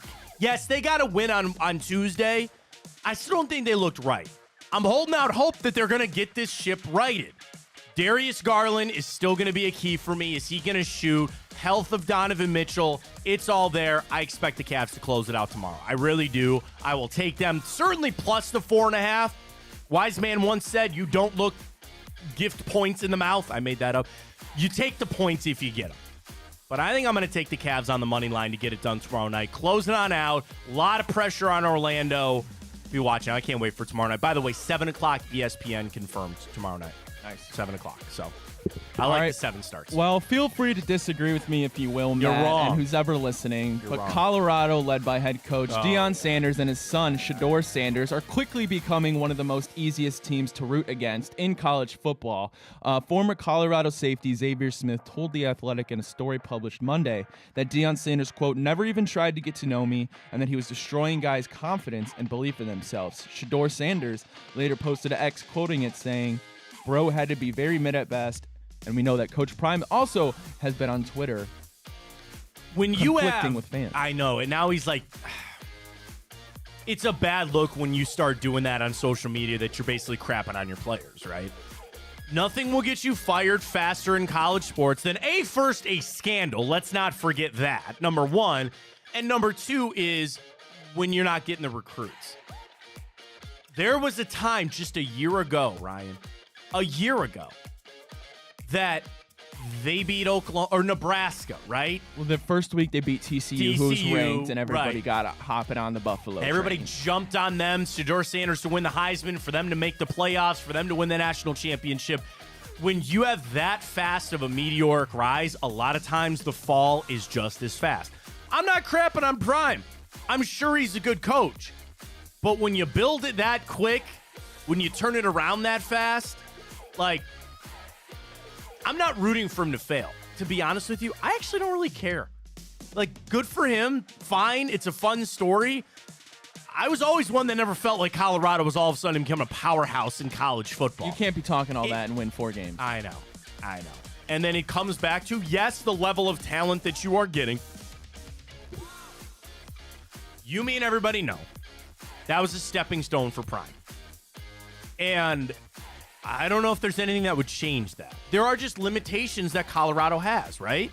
So what job is he going to move for? And I know he keeps saying that he's all in on Colorado. I don't know why a program after that would want it. That's what I'm saying. Do you think Not that worth some the big money and level headache. I Not really worth the don't money know. and I headache. really have no idea. And a lot of times it is that sometimes really, really good players don't always make the really best coaches. They don't. And especially in college, right? There's just so much in and out. There's so much nuance, so many rules, transfer portal, NIL. And I really think for Prime, he skyrocketed on some of that stuff, feeling like he was on the cutting edge. And now you look at it and you go, I think he's starting to alienate some people. Is that stuff wear thin? One of the knocks that I kind of had on Jim Harbaugh was always that it wasn't going to work in the pros because they got so sick of him so fast. Yeah, he could come in and whip it around and turn it around fast, but 2-3 years down the road, everybody's going to go, I'm sick of his bullcrap for one reason or another. Is that already happening to Deion Sanders at Colorado? And it's all relative, bro, because it's still just Colorado. They're still happy. They're still going to let him run it and do what he wants because they're still in the news, still selling stuff. I just think when the rubber hits the road about actually talking to high-level prospects, I don't know. Because what was the one thing that Colorado had going for them, right? They were new. They were sexy. They were the hot thing. Are they now? Did they get big recruit? I don't know. But I don't like him on social media doing that. Come on, man. These guys are 18 years old. You're meant to see them as a steward and helping them to their journey of becoming not just an NFL player, but a business person, a father, a husband, all these. And it's like, if my sons decided he wanted to go play for Deion Sanders, like, that's fantastic. That's great. That's awesome. But if he got on social media and started bad-mouthing my kid or bad-mouthing anybody like that, that's where I draw the line. That's bullcrap. You can't be doing that. And I'm not saying that there can't be tough love. There should be in every kid's life. There has to be. There's rules. There's consequences. But this is how we get the most out of you. You do that on the field. You do that in the classroom. You do that in film study. You don't do it on social media, man. And I know social media is everywhere right now, and that's what the kids gravitate towards, and it's a sickness that impacts our society. I get it. That's bullcrap. I didn't like that from him. All right, last one here, Matt. And Dan Lanning might have been onto something when he said they were playing for clicks last year. Yeah, but anyway, I digress. The owners of the 76ers and former minority owner Michael Rubin, Matt, have purchased tickets for Thursday's Game 6 in hopes to block Knicks fans. This comes after in Game 4, where there was an overwhelming amount of Knicks fans, and Joel Embiid expressed his disappointment in Philadelphia fans. Yeah, I mean, that's something that we see a lot in sports, right? Especially when you're close proximity, but when you have fan bases that have the money, that people that want to go. Is that not seen as one of the ultimate jabs to the other team to say, hey, man, we sold out whole sections of it? College football is one that Ohio State, no matter where you are at, you will see a section of scarlet and gray. It doesn't matter. And if it's a bowl game, it's usually obviously 50-50. But even when you go up to the big house, and conversely, you see a section of Michigan fans. Pro sports are different, though, right? Because in college, there's a ticket allotment for each school. In the pro side of things, I don't think that's anything more than petty and spite, which is fine, which is great. And if they're willing to travel, the ultimate joke is they're spending money in your town. They're probably, if they drove, getting gas. If not, they flew, and there's a gate fee that they had to pay for their plane to land. I'm assuming they're staying in a hotel. They're paying for these tickets. I'd imagine they're not going to go 3 days without eating food. I don't understand why people get so pissed about that. I have no idea. I really don't. Like, oh, you want a home court? I'll tell you this, and especially in the NBA, even with as many 76ers fans that were at Madison Square Garden for that last game, it was still overwhelmingly loud and raucous for the Knicks. You'll never, no matter what you try to do to keep other fans out, which I think is stupid. I really think that's stupid. It's still going to be a pro home team crowd. Okay. I talked about going to some Browns games where I really think it was 50-50 Browns-Ravens fans. Those were end-of-season games that didn't matter anyway. is a freaking playoffs. You're still going to have more Knicks fans in Madison Square Garden. You're still going to have more Philly fans when it's in Philly. Where do they play? Philly? Fargo. Fargo? I think it's Fargo Center. Is it? I think. Sounds good to me. Good. Fine. But I think when you start getting the, does that not just raise, is that also not like illegal? Buy up all those tickets? Wells Fargo Center. Wells Fargo Center. Thank you. That sounds right. What are they going to do with those tickets? Are you buying them just to leave them open? Are you actually going to give them to Knicks fans? So Chris Brown. I'm sorry. 76ers fans? So Chris Brown did to Quavo. Do you see that? No. Do you know who Quavo is? I do know. Yes, I know who Quavo is. Chris Brown, they were beefing, so he's bought every ticket. Is Chris Brown a thing still? Yeah. Is he still around? Not as big, obviously. Not as big, but yeah. So wait, he bought a bunch of tickets for his concert and just didn't everybody sit there? Yeah. That's petty. Yeah. That's fun. I'm fine. That's fine. But again, well, if you bought all the tickets, man, like, give them to, I don't want to say kids. I don't know who's staying up late to go to a Quavo show, but I'm like, in this example, right, they bought up all these seats, right, so they wouldn't have Knicks fans there. Are you giving them to 76ers fans? Can you give them to some kids? Go down to a school. Go down to a group home. Let the kids go. Don't just buy these seats and then just leave them open, all right? If you want to buy them to assure that they go to 76ers fans, fine. You want to know the other thing, too? Can't you just, like, lie? There are people that used to do that all the time. And I get angry about this, too, where they would yell at season ticket holders. And this happened probably more for the Guardians in the World Series, Indians in the World Series, and people were complaining. They go, don't sell them to Cubs fans. Bro, they're your tickets. You can do as you please.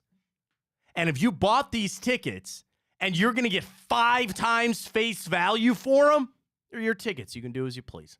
Now, that gets into dicey things about the PSL and how many you sit. Dude, that's back up again with the stadium, by the way. Everybody's jumping out. Oh, they're going to do PSLs? I don't think so. I really hope not, but I don't think so. Because they're doing it up in Buffalo and people are pissed up there. I get it. I kind of look at it, your tickets, you can do what you want with them. I don't really care. It really doesn't bother me. Because even no matter what, no matter how many opposing fans come to your arena or ballpark or stadium, it should still be a overwhelming amount of home fans there. So pettiness level to a point. All right, we got the Browns. We better do it here. Here we go. Immaculate grid, up and down, left and right. You know how it goes. We have the Cleveland Browns. We got names aplenty. Ryan, our statistical category, please. 3,000 passing yards in a season. Ready? Let's start with one Thomas Brady.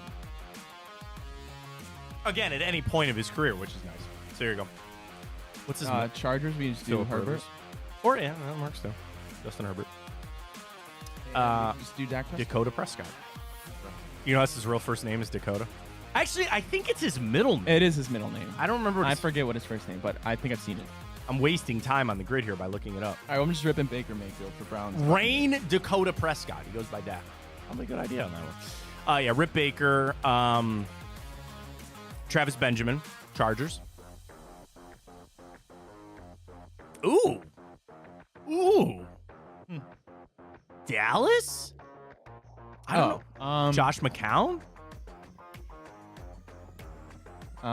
That's bruh. Think about it. Come on. It's an easy one. We always just skip over. It's like, oh my god, duh.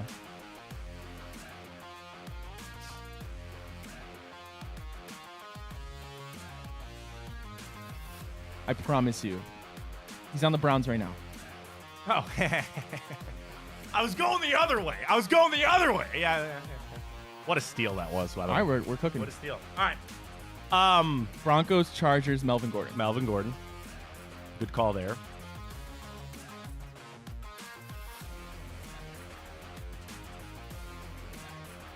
Broncos, Cowboys.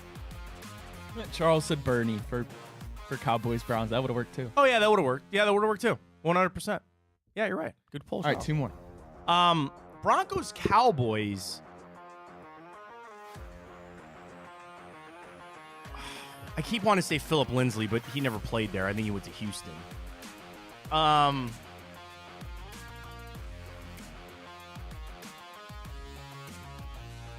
Ooh. Think quarterbacks for a second. All right, Fitzpatrick. Well, does Fitzpatrick work for the Buccaneers and Broncos? Did he ever play for the Broncos? I don't know.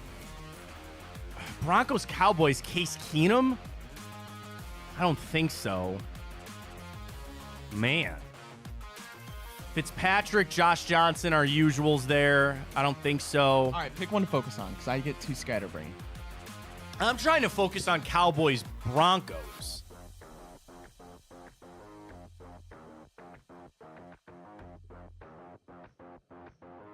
Because I'm trying to think there, like, if there's like a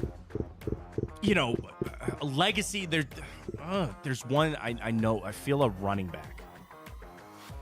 I don't think Herschel Walker works there. Man.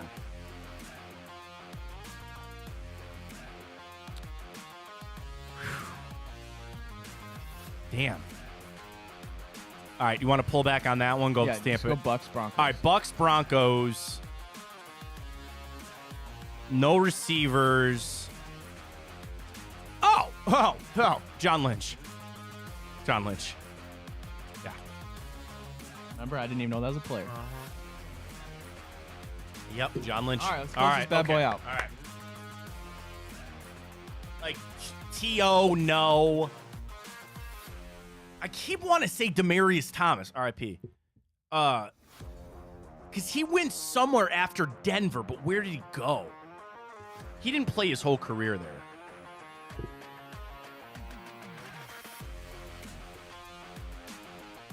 Texans. That's who it was. Texans and then the Jets.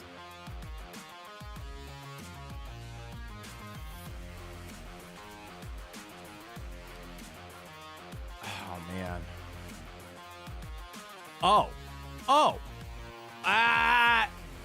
I'm going to say it before I Google it. No, Charles Haley. I know he played for the Cowboys. And I know he played for the 49ers. Yep, that was it. Cowboys, 49ers, not Charles Haley. Not Charles Haley. Oh! Is it an easy one? Yeah. Really? Yeah. What position? Pass rusher. Hall of Famer. Good job on us. Done and done. DeMarcus Ware.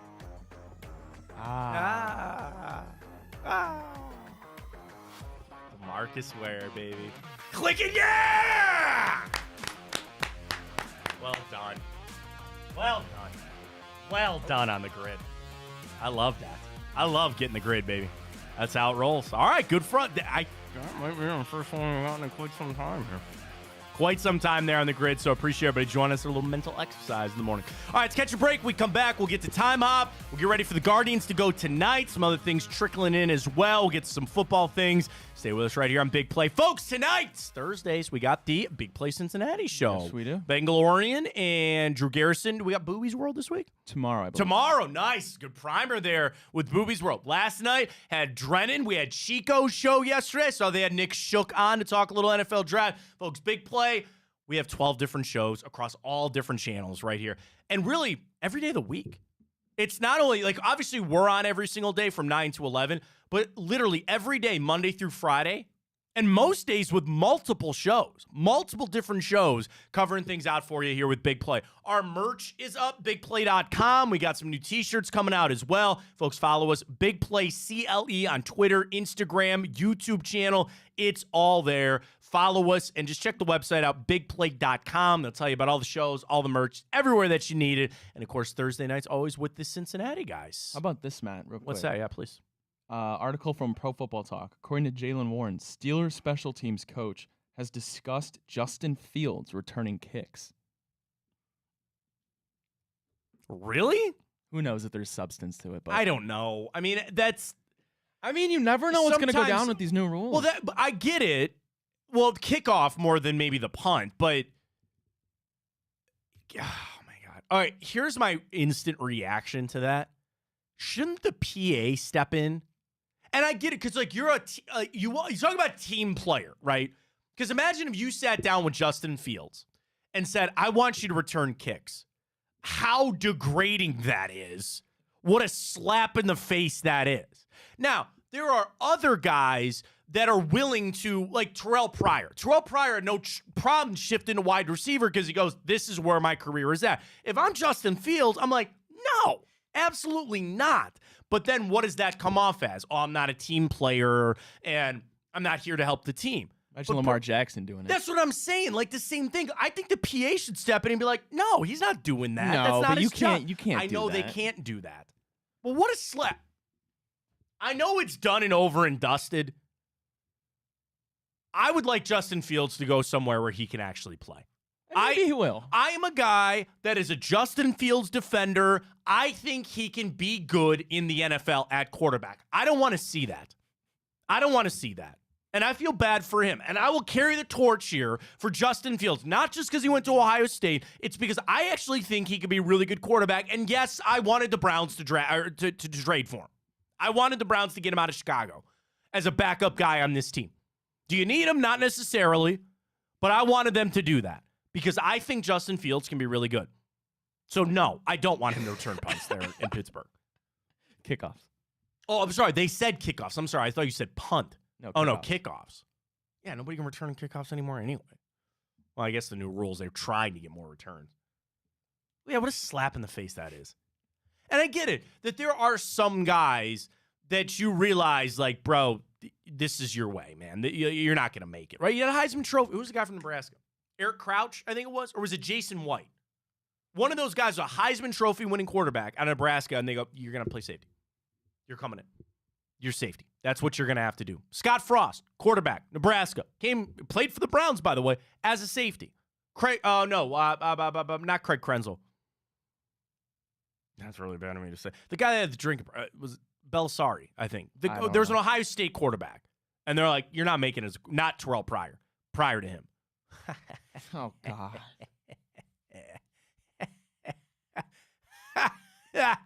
That wasn't even my fault. I just could not think of another word. But anyway, not Justin Fields. What is he, 24 years old? Something like that. Get him out of there. If they try to make him return kickoffs, get him out of there. Get him to a team that's going to play. I would love to see it. I'm so shocked there is that point, too. I read the article this morning. You know, Devontae Adams now regrets forcing his way out of Green Bay. You know what he said? He goes, I didn't know how good Jordan Love was going to be. Yeah. So I forced my way out of Green Bay. Now he's got Aiden O'Connell and Gardner Minshew. Gardner Minshew throwing in passes. Life's funny. Is that not crazy? That the Raiders think they have a better shot with Gardner Minshew and Aiden O'Connell than Justin Fields. And maybe I'm putting too much on it, and people in the NFL circles would tell me I'm a loon, that Justin Fields sucks. I refuse to believe it. I refuse to buy that. So if the Steelers want to do it, I just hope they don't ruin it. I hope they don't ruin it. But to each their own.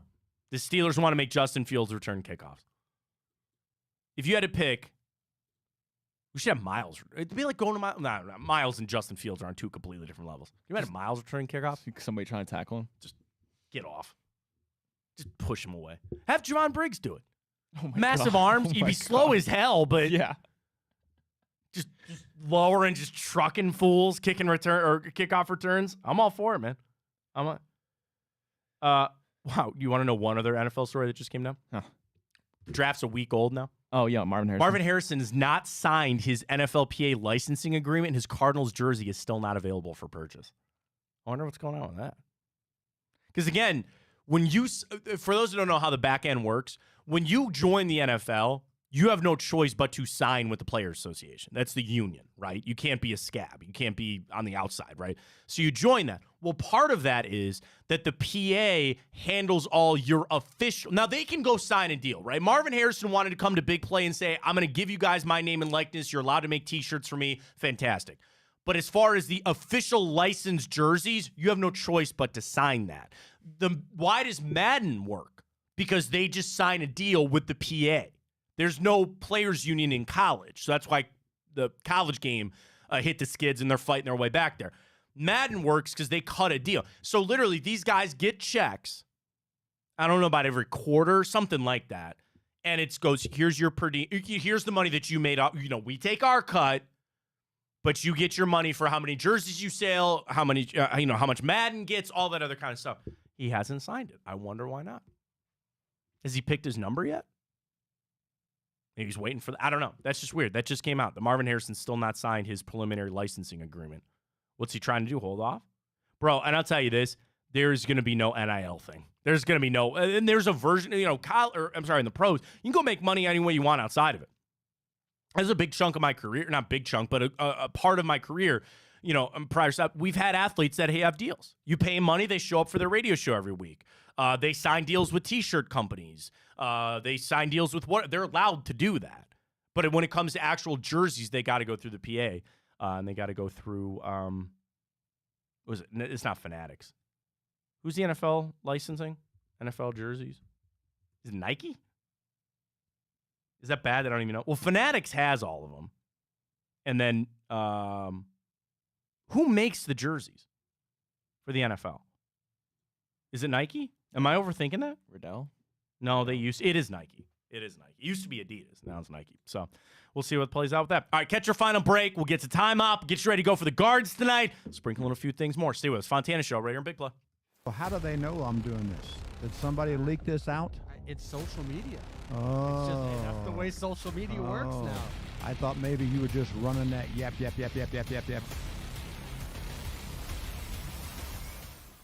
Welcome to Big Play, a sports media team that started back in 2014, and now we're not in a garage. Look at us, incorporating some of Cleveland's favorite sports personalities, bringing you fun and compelling content from downtown Cleveland. Coming to you live from the shores of Lake Erie and Burke Lakefront Airport, join Team Big Play for all the best sports talk in Ohio. Check us out on social media at Big Play, bringing you fun and compelling content from downtown Cleveland. Anthony Schlegel, just how physical he was. You saw the girth and the power and everything he was bringing to the table, especially when he was a nice beefy 255 playing middle linebacker. We were called soft last year. You don't want to be soft, especially when you come to the playoffs. So that's going to be a process throughout this season of establishing us as a harder team here in the How does an Ohioan build the perfect parlay? Who's got something? Big guys looking for long odds. The kids in Columbus are covering better than anyone. And at even odds. If it's even, I'm leaving. Listen, our championship DVD starts today. All right? Dude, I just got an invite to a Cincy playoff watch party. Shut up. Cincy, State, Cleveland, the perfect parlay. I'm a genius. For the best odds on Ohio sports, bet with your cojones. It is Spanish, dummy. Bet with Typical Sportsbook. I don't buy into this nonsense, this conspiracy nonsense that he's got his money and he's dogging it. That's ridiculous.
All right, let's get to it. A little bit of time hop here on the 2nd of May. We'll head back and tell you what happened this day in history, including, Ryan, 2 years ago today, it was found out that Hugh Jackson's claims against the Cleveland Browns were found to be false. So we go back to that time where Hugh was spewing that he was paid to lose games, all this other stuff, this book that he's always been pitching, and the independent study and the lawyers came out and they said, yeah, we can't find anything of what you said. Not shocked, okay? Not shocked at all. I've made a very famous meme that day where I go, here's my shocked face. Huh? Like,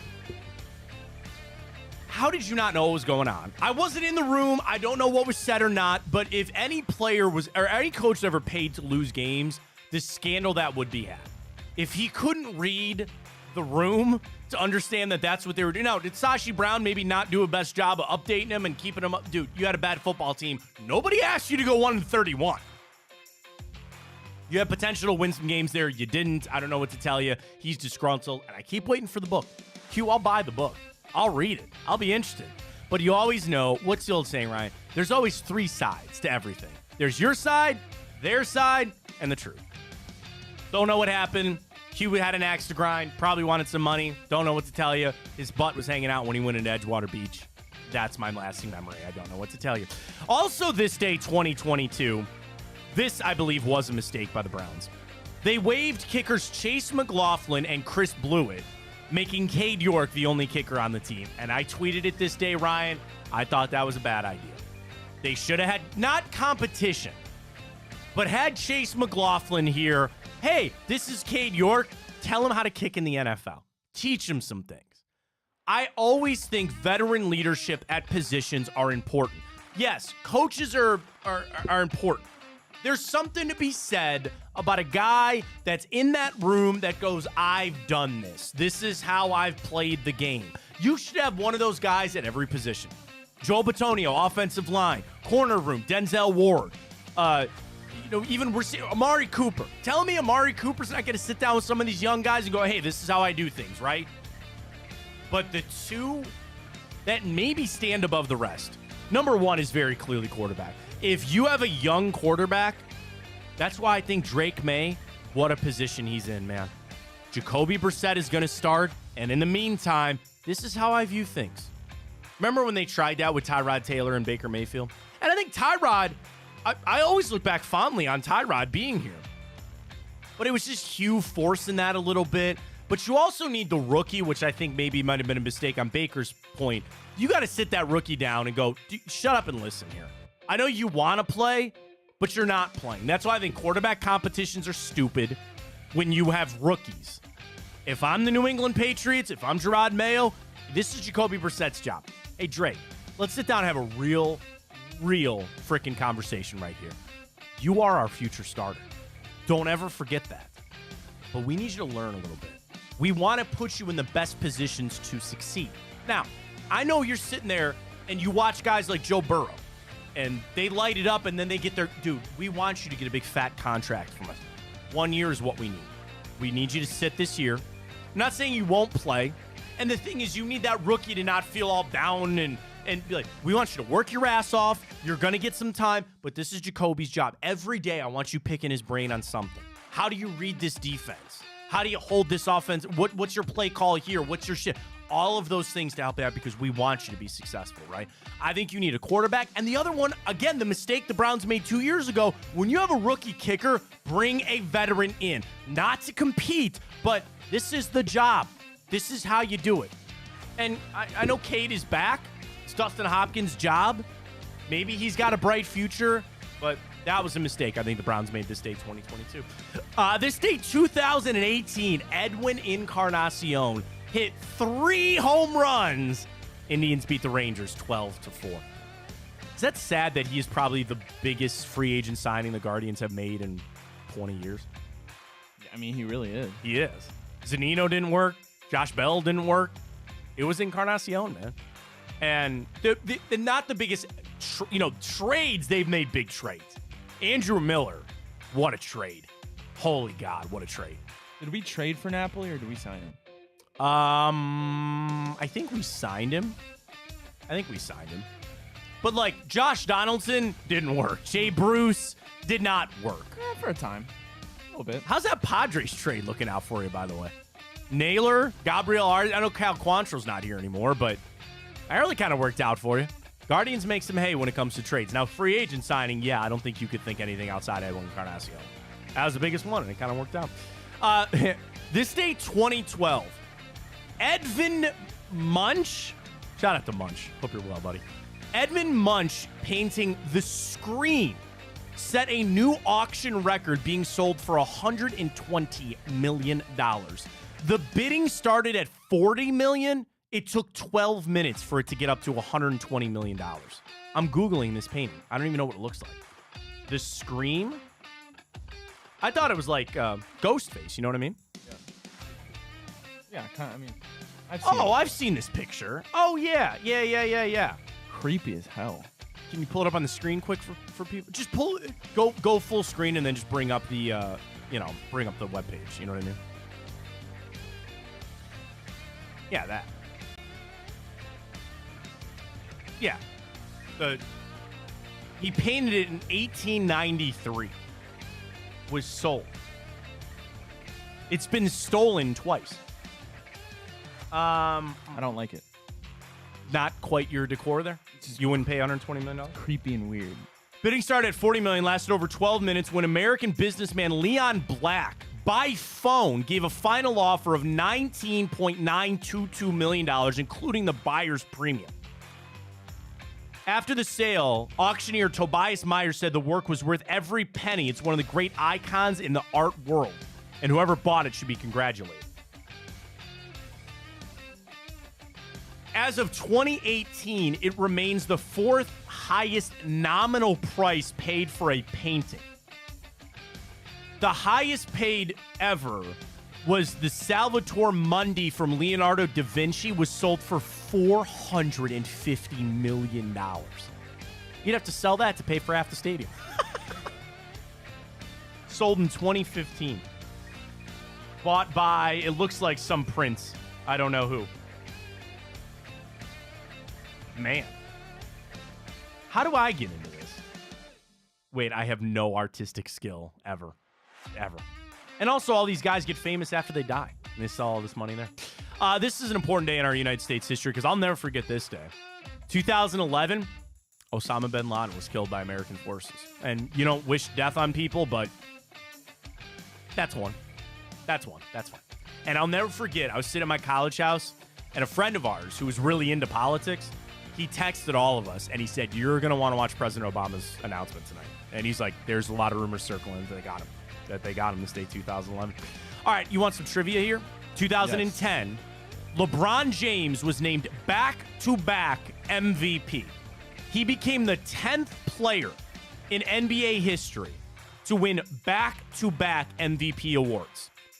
Now, your trivia is, it's happened multiple times since. I want you to see, Ryan, here's your trivia. If you can try to name as many players that have won back-to-back most valuable player awards. Okay. I have a list up, but it's a little convoluted. Sure. So I'm trying to make sure I can go. Okay. So at this point, LeBron was the 10th. Now, he did it again, remember? So that was when he was here with the Cavs. In 2010, he won back-to-back. LeBron did it again, so he doesn't count. But there are 3 players that have done it since. Do you want to start with those 3? Yeah. Go ahead. Jokic. Yep. Steph. Yep. And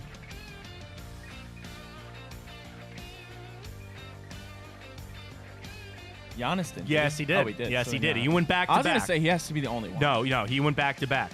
Now, here's your trivia. Can you name the 9 players prior to LeBron that won back-to-back MVPs? Sure. Any order. Sure. Kareem. Correct. Well, Larry Bird won 3 in a row. Correct. Did Oscar Robertson? That is incorrect. Okay. Did I don't think Jerry West did. Couple in those era, but no, it was not Jerry West. Did Moses Malone? Moses Malone. Good pull. Thank you. 82-83. Yes. You're leaving off a giant one. Magic? Yes. And Larry Bird, I said. No. Yes. Him and one. Didn't I already say Kareem? Yeah.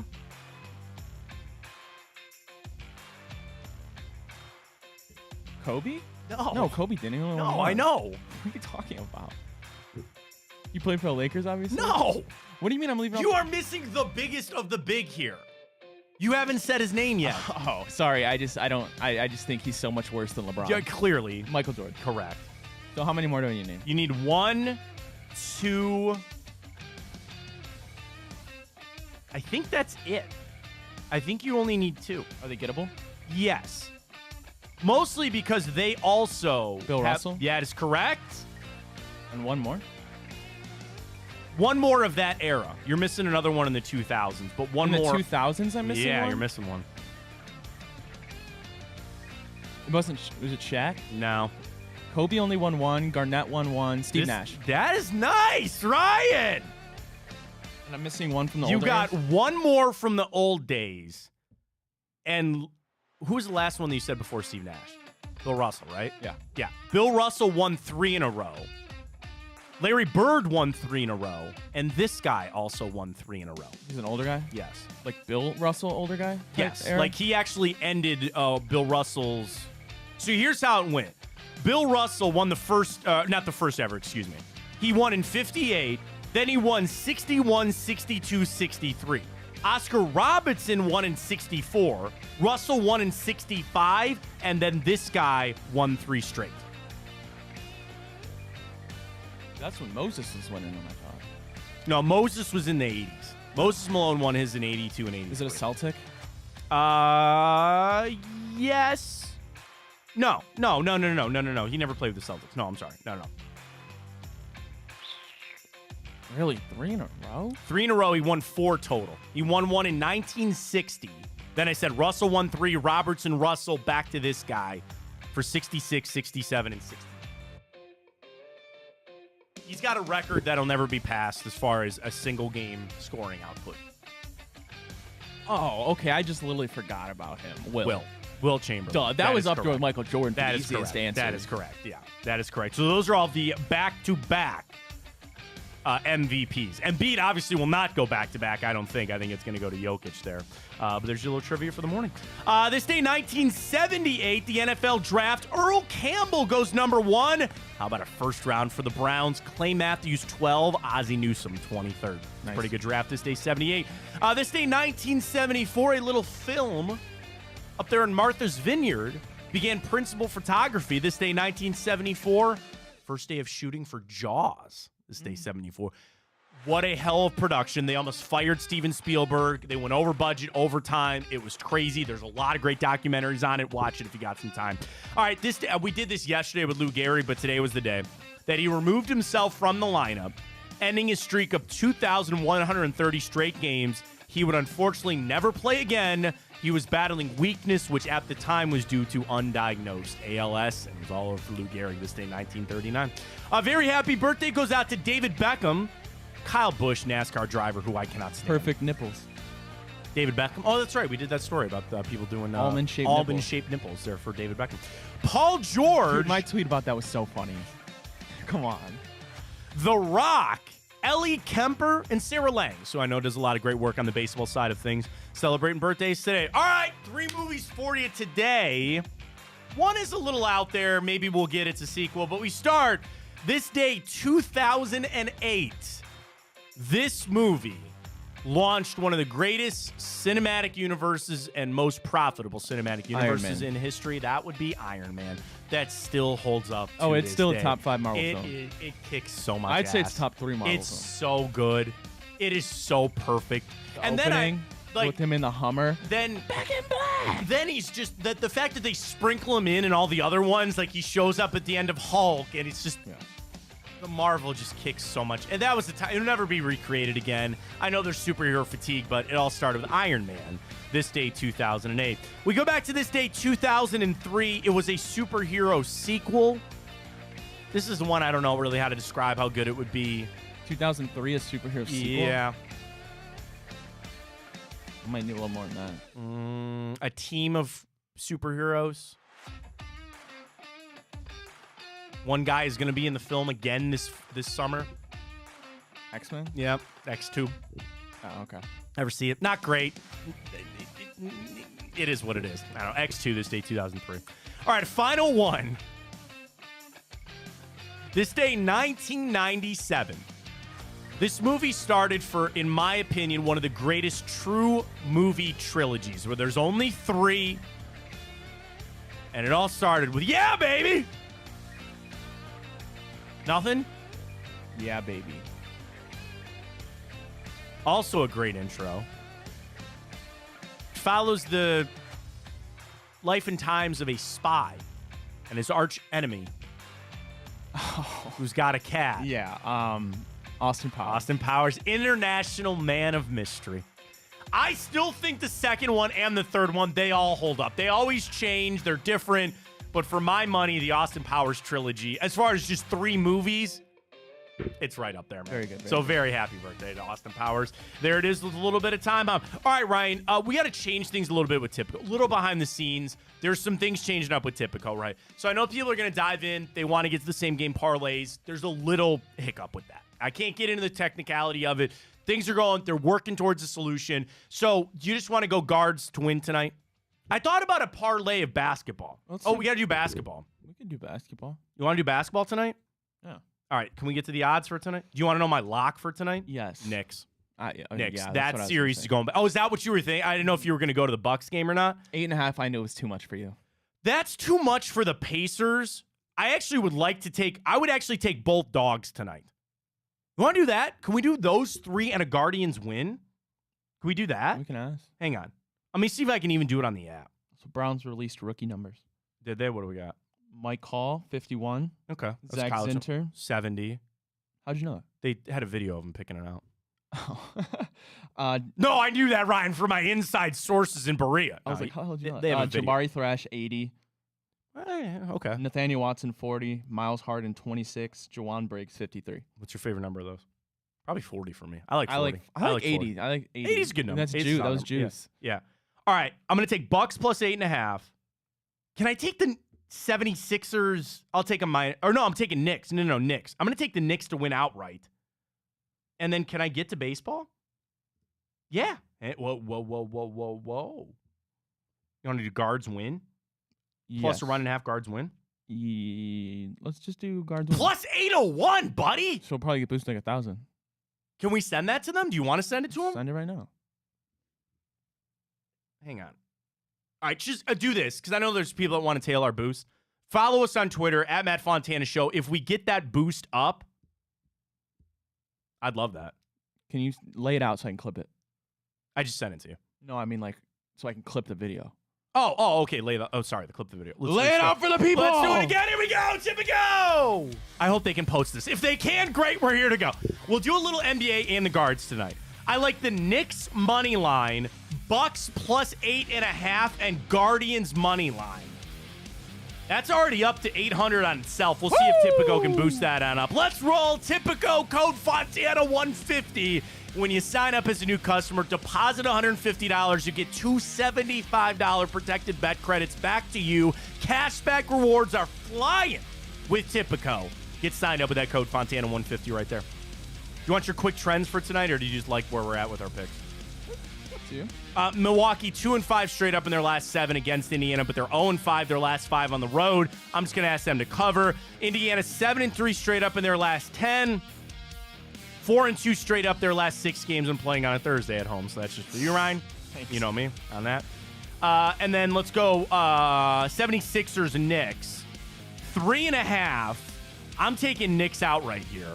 New York is just 2-5 against the spread their last 7, but they're 8-2 straight up in their last 10. 6-3 straight up in their last 9 against Philly. Ugh.